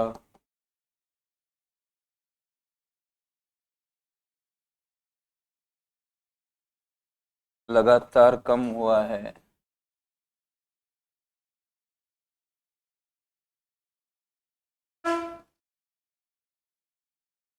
और फिर आदि लगा दें। मतलब आदि लगाने का मेरा अभिप्राय ये कि ऐसे ही और भी, समझ रहे हैं आप इस भाषा का अर्थ।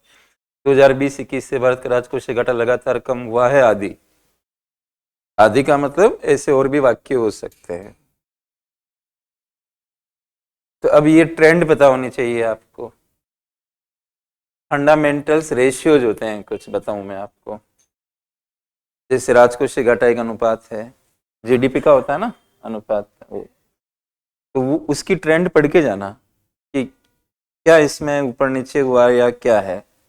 ऐसे व्यापार घाटा कैसे जा रहा है, वो जीडीपी की ग्रोथ रेट पिछले मतलब 20-21 से उसमें क्या रुझान आ रहे हैं, इनको हम कहते हैं ट्रेंड वाले। मतलब ट्रेंड एक दिन के लिए नहीं होती है, ट्रेंड एक लंबा पीरियड लेके ट्रेंड को पकड़ते हो। जैसे फॉर एग्जांपल स्टॉक मार्केट को अगर आप देखते हो तो ये ऐसे ऐसे कर रहा है, ऐसे जा रहा है, ऐसे, तो क्या मतलब निकल रहा है इसका। अगर आप इसकी ट्रेंड लाइन बनाओ तो इसकी ट्रेंड ऐसे जा रही, दिख रहा है कि नहीं? अरे मूवमेंट कैसे भी हो, फाइनल डायरेक्शन क्या है? ऊपर की तरफ। लेकिन बिना पीरियड दिए आपको आपको ट्रेंड का सवाल कैसे पूछेगा वो? ये बीच में राजकोषीय घाटा ऊपर उच्च नीचे होता रहा, लेकिन ओवरऑल ये नीचे की तरफ है टाइप से। अब यहाँ पे मार्केट की फ्लक्चुएशन है, बट ट्रेंड लाइन बीच में से निकलता है, मतलब ये जो घुमाव है ना इसके बीच में से।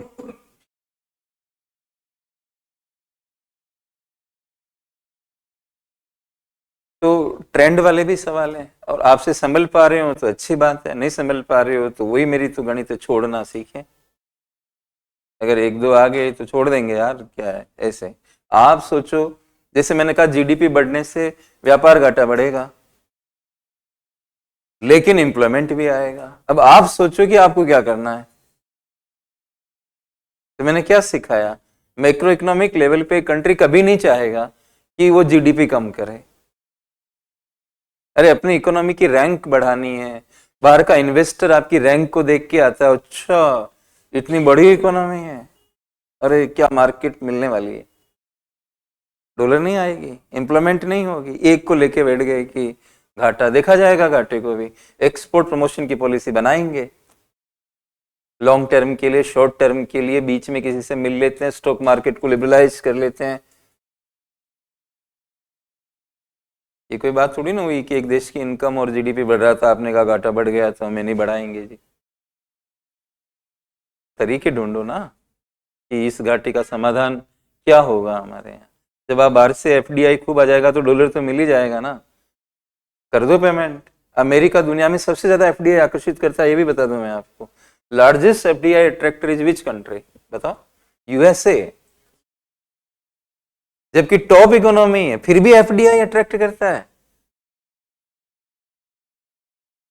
तो भाई हम एफडीआई मंगवा लेंगे तो हमारा क्या नाम खराब हो जाएगा? और होने लगे तो बता देना कि अमेरिका से जाके पूछो, वो डेवलप्ड है लेकिन फिर भी सबसे ज्यादा एफडीआई मंगा रहा है। फिर चाइना के पास भी चले जाओ जरा, चाइना सेकंड पे रहा है ना, अभी थोड़ी सी रैंक स्लिप मार रही है उसकी। अंकटाड की एक रिपोर्ट मैंने लेटेस्ट पढ़ी, उसमें चाइना थोड़ा नीचे आ गया। वो होते ही रहते हैं इस तरह के ट्रेंड, थोड़ी है ये चाइना नीचे आ गया एक साल में तो ट्रेंड हो गई। 5 साल की पीरियड 10 साल की पीरियड देखोगे तो समझ आएगा ना आपको कि वाकई में क्या है। एक बच्चा तुक्के में पीटी पास हो गया तो क्या हो गया, इसमें कोई ट्रेंड सेट हो गई, अगली बार वही नहीं, फिर ऐसे ही रह गया। तो बार बार पास हो रहा है तो हम कहेंगे कि भाई हाँ ये है कुछ इसमें ट्रेंड सेट कर रहा है। तो ट्रेंडिंग वाले क्वेश्चंस भी थोड़े से आपको पढ़ के जाने हैं, राइट। इसके बाद अगला 6 नंबर,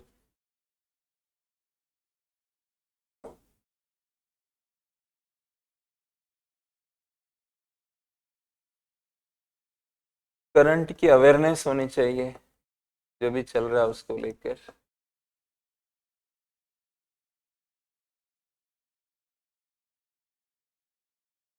जागरूकता जो घट रहा है उसको लेकर, लेकिन करंट का मतलब क्या है यहाँ पे?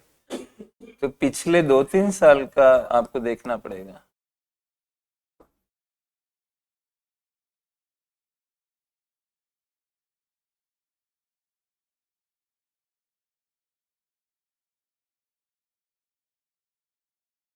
ये नहीं कि 1 साल का पढ़ के चले गए, ज्यादातर तो पूछता ही नहीं है यूपीएससी। कई बार ऐसा भी हो जाता है, वो 2 साल पीछे जाता है, आप उसको छोड़ के चले गए।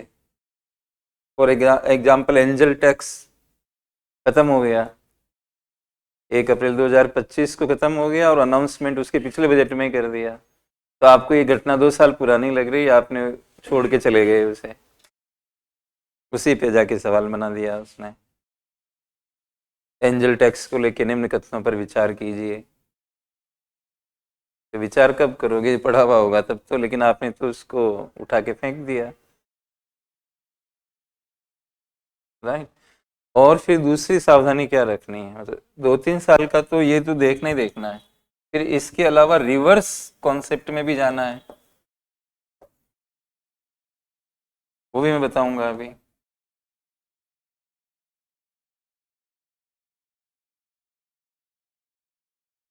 और तीसरा रिलेटेड कॉन्सेप्ट।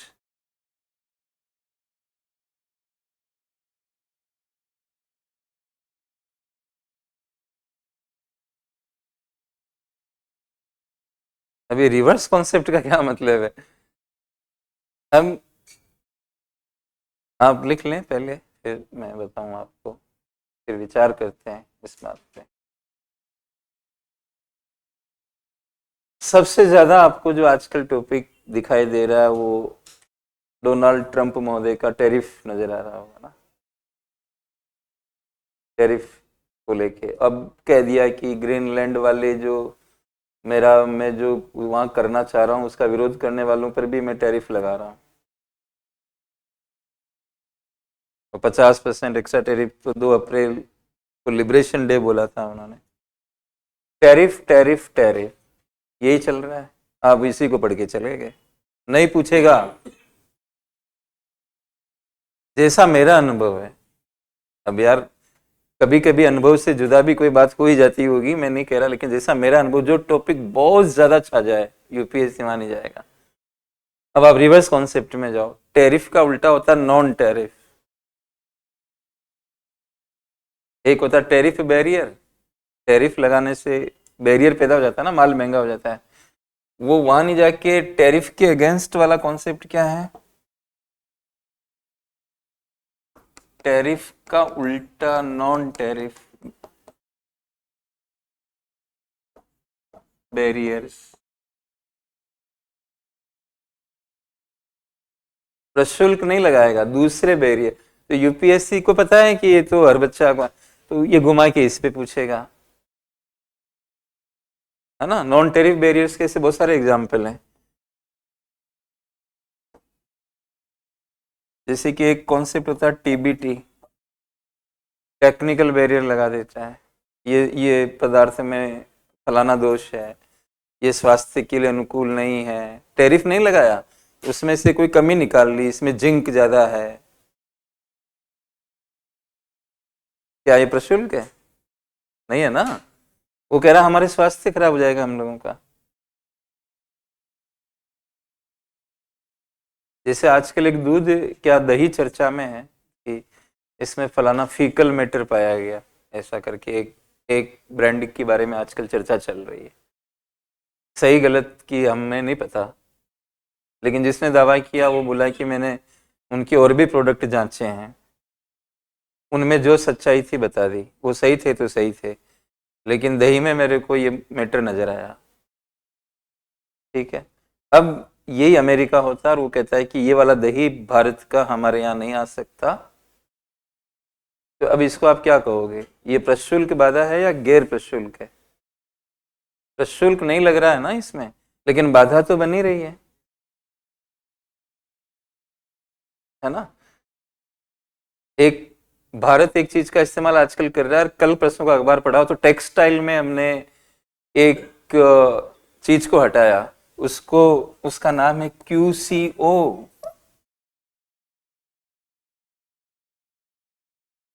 क्या नाम है? क्यूसीओ। आप फुल फॉर्म कर लो इसका, quality control order. Quality control order.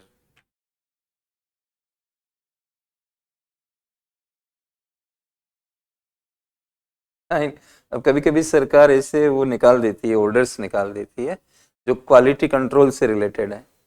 तो वो क्यूसी वो लगा के, कोई माल बाहर से आ रहा है आपका, उसको सरकार ने रोक दिया ये बोल के कि ये क्वालिटी के हिसाब से सही नहीं है। तो वो जो ऑर्डर निकालती है उसको क्या बोलते हैं? क्यूसीओ।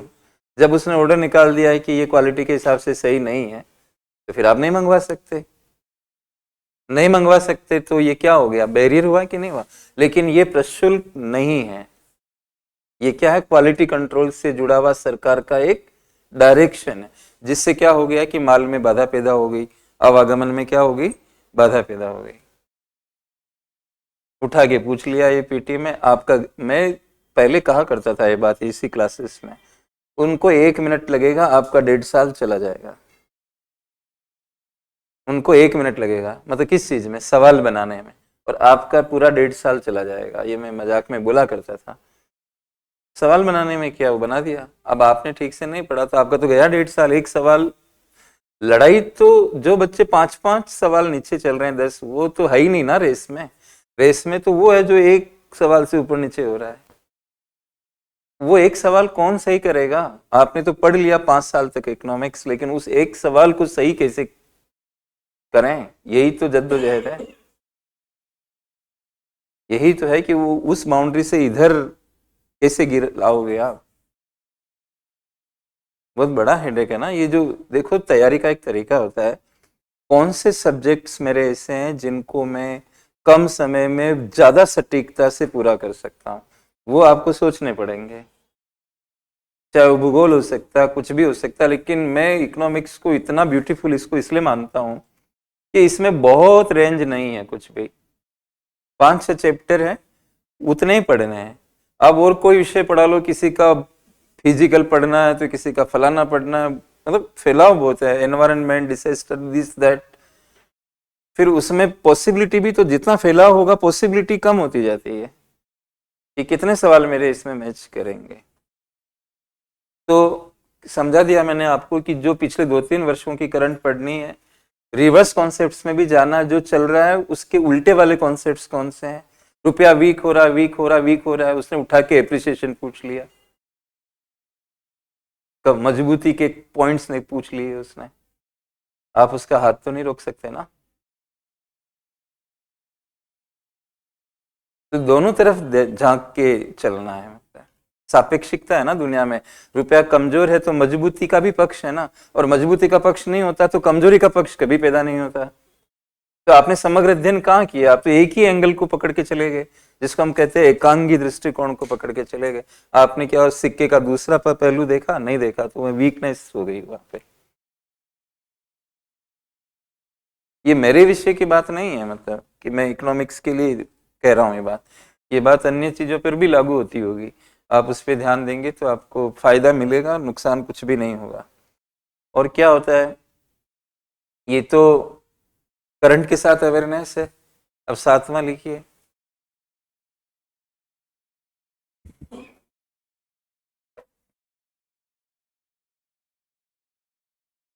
करंट के अनुसार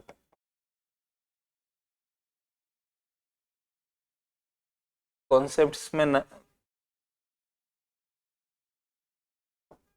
नयापन लेके आए।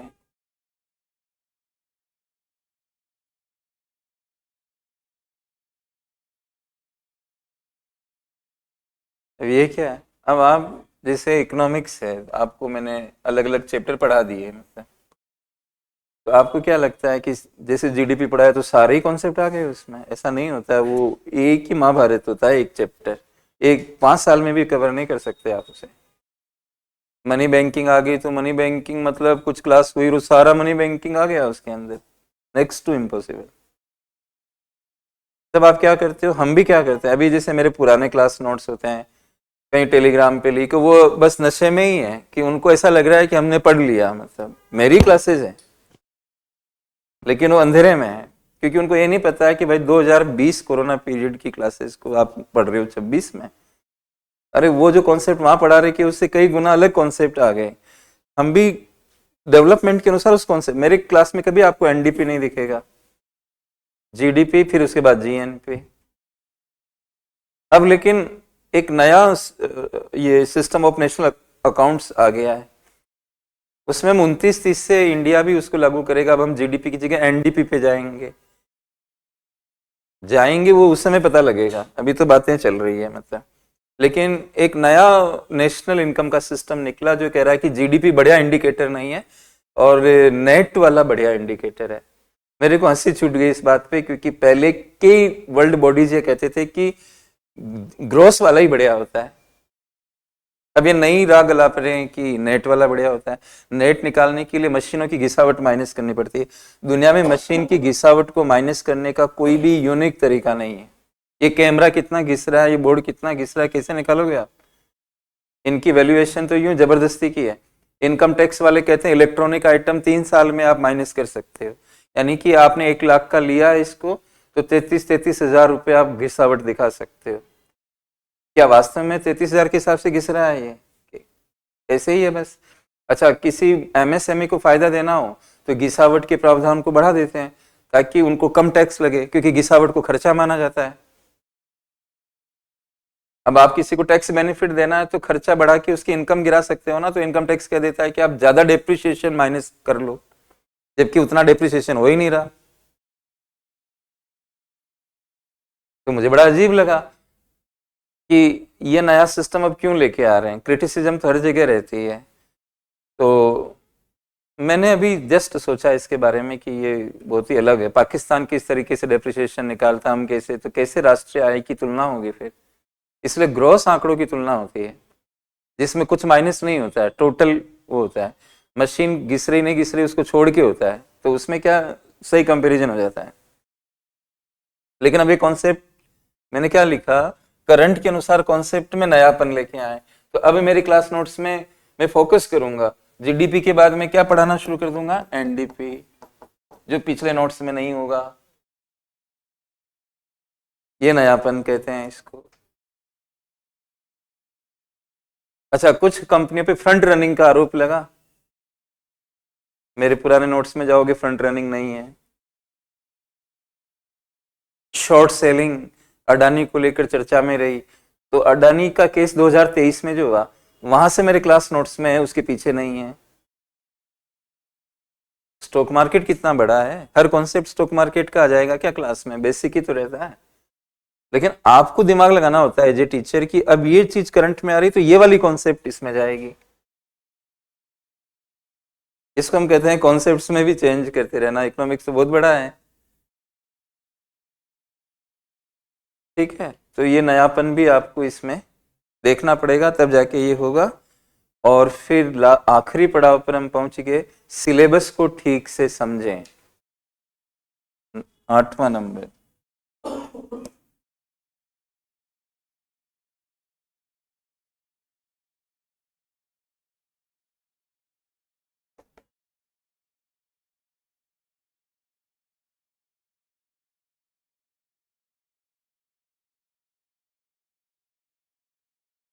तैयारी का अक्षांश और देशांतर तो यही बनाएगा।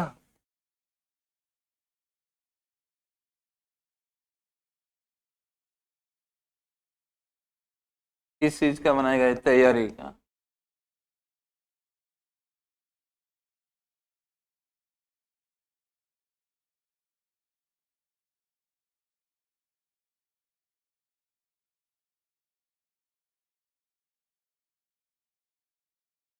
राइट।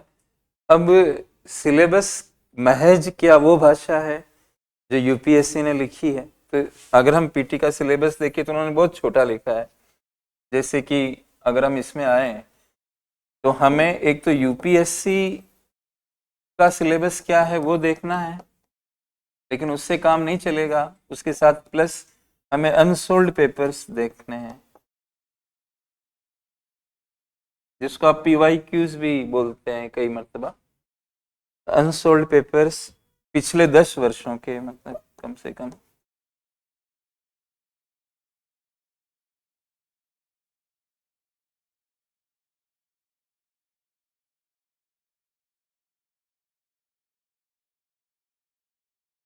इससे आपको पता लगेगा कि जो सिलेबस के अंदर और क्या आ रहा है। बाकी जो यूपीएससी का सिलेबस है वो क्या है, वो तो बहुत सिंपल है। ये यूपीएससी का सिलेबस अगर मैं यहाँ पे लिखूं पीटी का, तो वो है ये पॉवर्टी,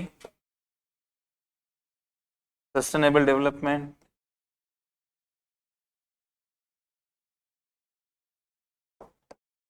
इंक्लूजन्स, डेमोग्राफिक्स। तो ये भूगोल में आता है, लेकिन इसके साथ ही होने की वजह से मैं यही लिख दे रहा हूँ। और सोशल सेक्टर इनिशिएटिव्स।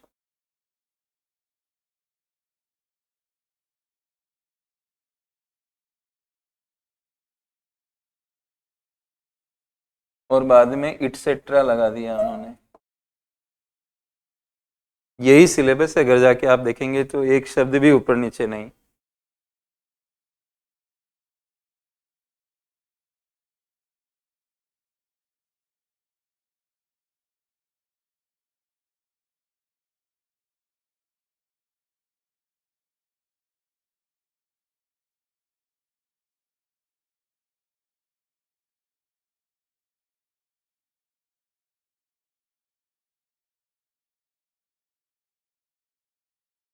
एक शब्द का भी न तो एडिशन है न सब्सट्रैक्शन है, जैसा है वैसे ही लिखा मैंने। ये आपकी सिलेबस है। पॉवर्टी, सस्टेनेबल डेवलपमेंट, इंक्लूजन्स का मतलब होता है समावेश, समावेशी विकास टाइप का है ये। डेमोग्राफिक्स है, थोड़ी अलग है, हटके थोड़ा, ये जननांकीय वगैरह ये भूगोल में पढ़े जाते हैं, लेकिन कहीं कहीं आके ना भूगोल और समाजशास्त्र, इकोनॉमिक्स विलय होते हुए नजर आते हैं। इसलिए इसका जो मेजर हेडिंग जिसमें दे रखा है उसका नाम क्या है? Economic and social development. Economic and, economics नाम से अलग कोई नहीं है, मतलब इकोनॉमिक एंड सोशल डेवलपमेंट में है ये सारे। और भूगोल तो एक आधार ही देता है ना इकोनॉमिक्स को, देखा जाए तो। संसाधन नहीं होंगे, जल नहीं होगा, ये सब, हमारा क्लाइमेट कैसा है, किस जगह हम अक्षांश देशांतर में आ रहे हैं, नेचुरल रिसोर्स वगैरह ये नहीं होंगे तो बात तो फिर खत्म ही हो जाती है ना। ये इकोनॉमिक्स तो इसके ऊपर ही बना हुआ है एक तरीके से। जब भौतिक संसाधन ही नहीं होंगे तो आप प्रोडक्शन किस जगह से कर लोगे? अच्छा, हमारे भारत में तो ऋतु परिवर्तन भी कितना फायदेमंद सौदा है। अलग अलग फल सब्जियों की प्रोडक्शन हम कर पाते हैं, हमारी क्लाइमेट हमें वेराइटी देती है। वेराइटी से क्या होता है कि माल का नुकसान नहीं होता, और एक्सपोर्ट मार्केट में भी बहुत ज्यादा आपको परेशान होने की आवश्यकता नहीं, क्योंकि आपकी डोमेस्टिक मार्केट में खप जाएगा। अलग अलग ऋतुओं पे अलग अलग सामान आ रहे हैं, तो अब एक ही जैसे सामान हो तो उसको खपाना कितना मुश्किल होता होगा। अच्छा, हमारे भारत में सॉइल डाइवर्सिटी भी बहुत अच्छी है। 60 सॉइल टाइप्स ग्लोबल लेवल पे बताए गए, 46 सॉइल टाइप्स इंडिया में है। बिना सॉइल के प्रोडक्शन कर लोगे एग्रीकल्चर और अन्य? एक महिला को मिलने वाला, राजस्थान की महिला, बालू में सेव उगाया उन्होंने। बालू में से सेव कैसे पैदा होता है वो मैंने उनके बारे में देखा था। मैंने कहा भाई ये तो कमाल ही कर दिया। इच्छा शक्ति की ये अदम्य ताकत, और हमारे यूपीएससी के बच्चे मतलब अच्छी मिट्टी में भी अपना तैयारी का क्लाइमेक्स प्राप्त नहीं कर पा रहे, और एक महिला बालू में सेव उगा दिया जिसने। मिलो उस महिला से जाके आप कि मैडम मैं साष्टांग प्रणाम करने आया हूँ, आपको आशीर्वाद दीजिए कि मैं कैसे अपने आप को आगे बढ़ाऊं, क्योंकि मैं बालू तो नहीं हूँ। आपने बालू में सेव उगा दिया तो कुछ तो है मतलब आपके अंदर। 17 साल की मेहनत उनकी रंग लाई। जिसको पहले से पता है कि बालू जिसमें ये नहीं हो सकता, वहां से कैसे उसने कर लिया। और आपके पास तो दिल्ली है, टीचर है, फलाना है, इतना मटेरियल है, लेकिन हम करना नहीं चाहते। सबसे बड़ी बात क्या है? हम करना नहीं चाहते। हमारे लिए कोई कर दे बस, हम नहीं करना चाहते। करो, कुछ जोर लगाओ कि क्या पता एकदम बढ़िया हो जाए। तो यहाँ दोस्तों ये सिलेबस है, लेकिन आप सवाल देखो पुराने, इस सिलेबस से काम नहीं चलेगा। अनसोल्ड पेपर देखोगे, उसमें टैक्स के सवाल भी दिखेंगे। क्या टैक्स इसमें दिख रहा है? गरीबी में टैक्स, ऐसे कोई डायरेक्ट टैक्स की बात कहाँ गरीबी में होती है? ये सस्टेनेबल डेवलपमेंट है। आगे की पीढ़ियां वर्तमान पीढ़ियों के बीच में संसाधनों की संतुलन को लेकर बातचीत है। ये समावेशी विकास है, डेमोग्राफी है। सोशल सेक्टर में क्या आता है कि ये गरीब तबका वगैरह, महिलाएं, कल्याण वाली जो गैप रहती है ना, वो जो कल्याण में पिछड़ रहे हैं उनसे रिलेटेड आप, सोशल में वर्गीकरण होता है। सिंपल सी बात है, समाज बन ही नहीं सकता जब तक कि वर्गीकरण ना हो। समरूप समाज भी कोई समाज होती है क्या? मतलब एक तरीके की, उसमें थोड़े थोड़े वो रहते हैं, अंतर रहते हैं। आप अगर यूटोपियन सोसाइटी बनाना चाहते हो तो बन जाएगी मार्क्स के हिसाब से, लेकिन नहीं तो वर्गीकरण तो रहते ही है। समाज की एक आदत है, छोटा बड़ा, ये वो, कलर, और नहीं तो कलर की वर्गीकरण हो जाएगी, ये काले हैं, ये गोरे हैं, फलाना है, इस तरह का। तो आप वो उनकी सेटिंग बनाते हो, बराबरी लेके आते हो, तो वो सोशल सेक्टर इनिशिएटिव हो जाते हैं गवर्नमेंट की ओर से। उसमें स्कीमें वगैरह आ जाएगी आपकी। 2-4 सवाल स्कीमों पे आते हैं।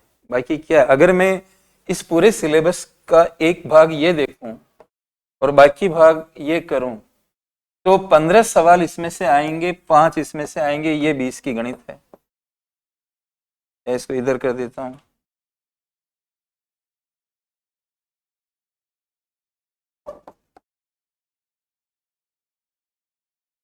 बीस सवालों में से 15 वहां से आ रहे हैं जिसमें आदि लिखा हुआ है।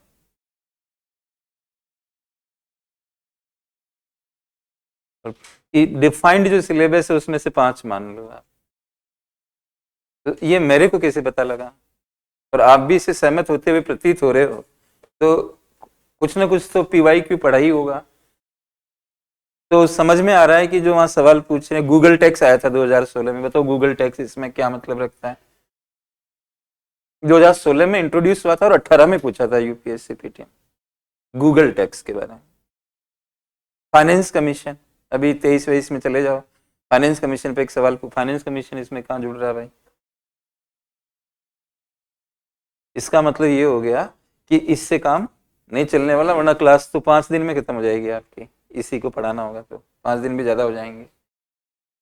तो अब इसमें फिर हमने अपना एक सिलेबस फॉर्म किया, मतलब क्लास सिलेबस, जो हम क्लास के अंदर करेंगे, कैसे इसको टैकल करें। तो वो क्लास सिलेबस में हमने 6 चैप्टर बनाए, मैंने अपने बनाए, मतलब जो मैंने आपको इस रूप में दे रखे हैं ये। तो इनके अंदर नहीं जा रहा मैं, वो जो क्लास सिलेबस है हमारा, उसके 6 चैप्टर जो हमारे हैं उनको मैं बोर्ड पे लिख रहा हूँ, बस आपके पेपर पे आप लिख लो, बाकी ये सिलेबस हाथ में रख लेना, जो ये हमेशा साथ में रखना है। उसमें हमारा पहला चैप्टर होगा नेशनल इनकम का,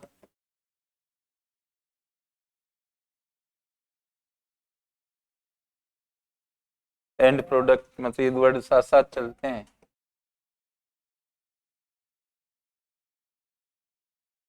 एक पब्लिक फाइनेंस होगा, सरकारी बजट और उससे रिलेटेड जो चीजें होगी।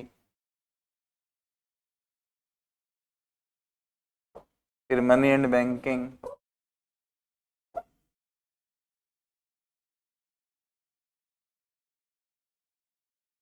फाइनेंशियल मार्केट,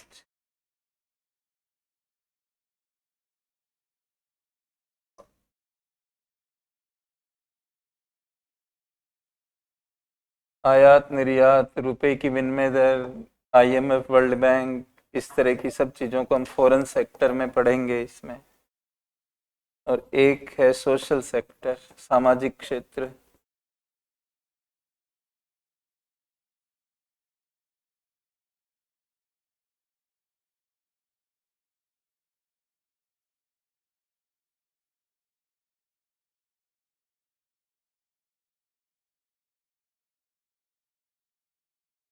सोशल सेक्टर को हमने 3 भागों में डिवाइड किया हुआ है। इसमें एक गरीबी, पॉवर्टी भी है, बेरोजगारी, अनएम्प्लॉयमेंट, और एक इन्फ्लेशन, मुद्रास्फीति वगैरह।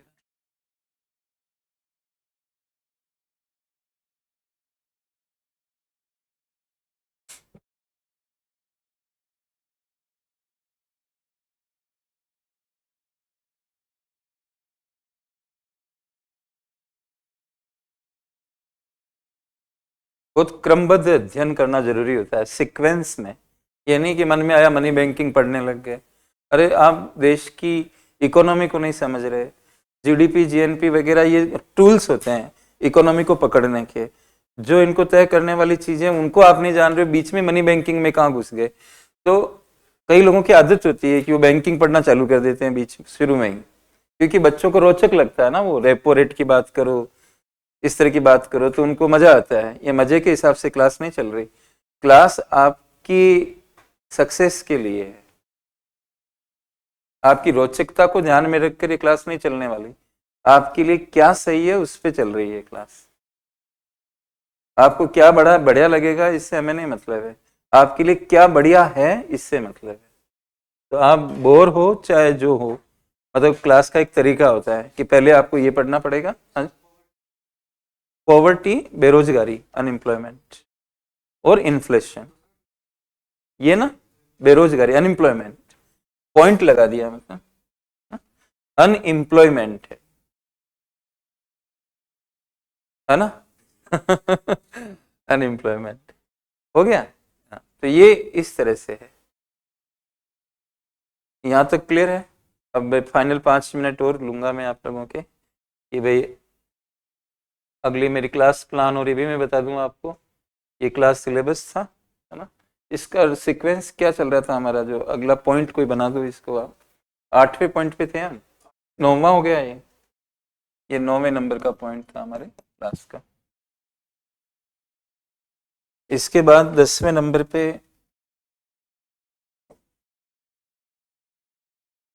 अध्ययन सामग्री जो आपको यूज करनी है, स्टडी मटेरियल, बहुत चक्कर में नहीं पड़ना है, कुछ एक ही बातें मैं बताने वाला हूँ। स्टडी मटेरियल,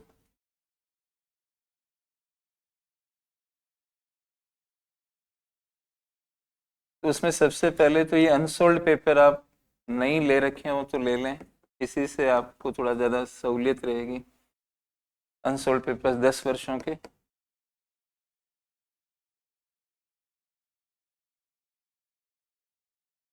दूसरा आप एनसीईआरटी, आपकी इच्छा है तो आप देख सकते हैं 6 to 11।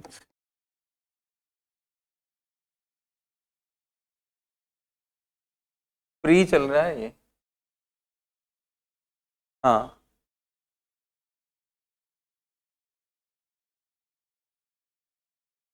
कोई प्रॉब्लम नहीं है, आप लिख लो इसको। थर्ड है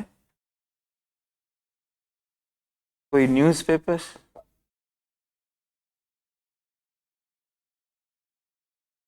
हिंदू, इंडियन एक्सप्रेस, कोई भी लेना है,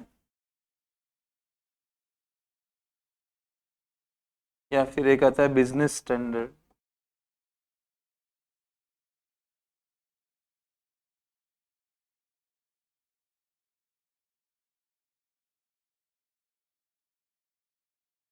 इनको देखना है आपको, एडिटोरियल पढ़ने के लिए नहीं कह रहा, घटनाओं को देखना है, कौन सी इवेंट हो रही है उस पर नज़र रखनी है।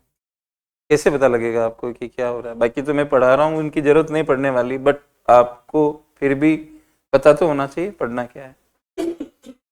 और इकोनॉमिक सर्वे और बजट पिछले 3 वर्षों के, वो सब मेरी क्लास में आएंगे अपने आप, लेकिन फिर भी हमें पता होना चाहिए।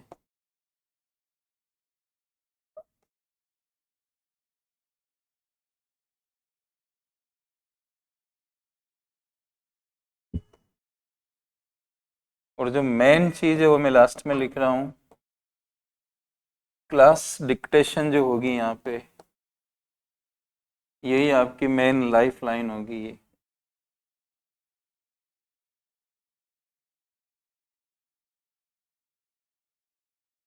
क्लास में लिखा लिखा के चलेंगे, नोट्स बनवाऊंगा मैं, और उसमें ध्यान ये रखना है समझाने के दौरान जो मेरे एग्जाम्पल उठाता हूँ वो मिस नहीं होने चाहिए आपके। मतलब कोई बात कह रहा हूँ तो साइड में उसको जरूर, क्योंकि कई बार वो उस साइड से भी क्वेश्चन आ जाते हैं।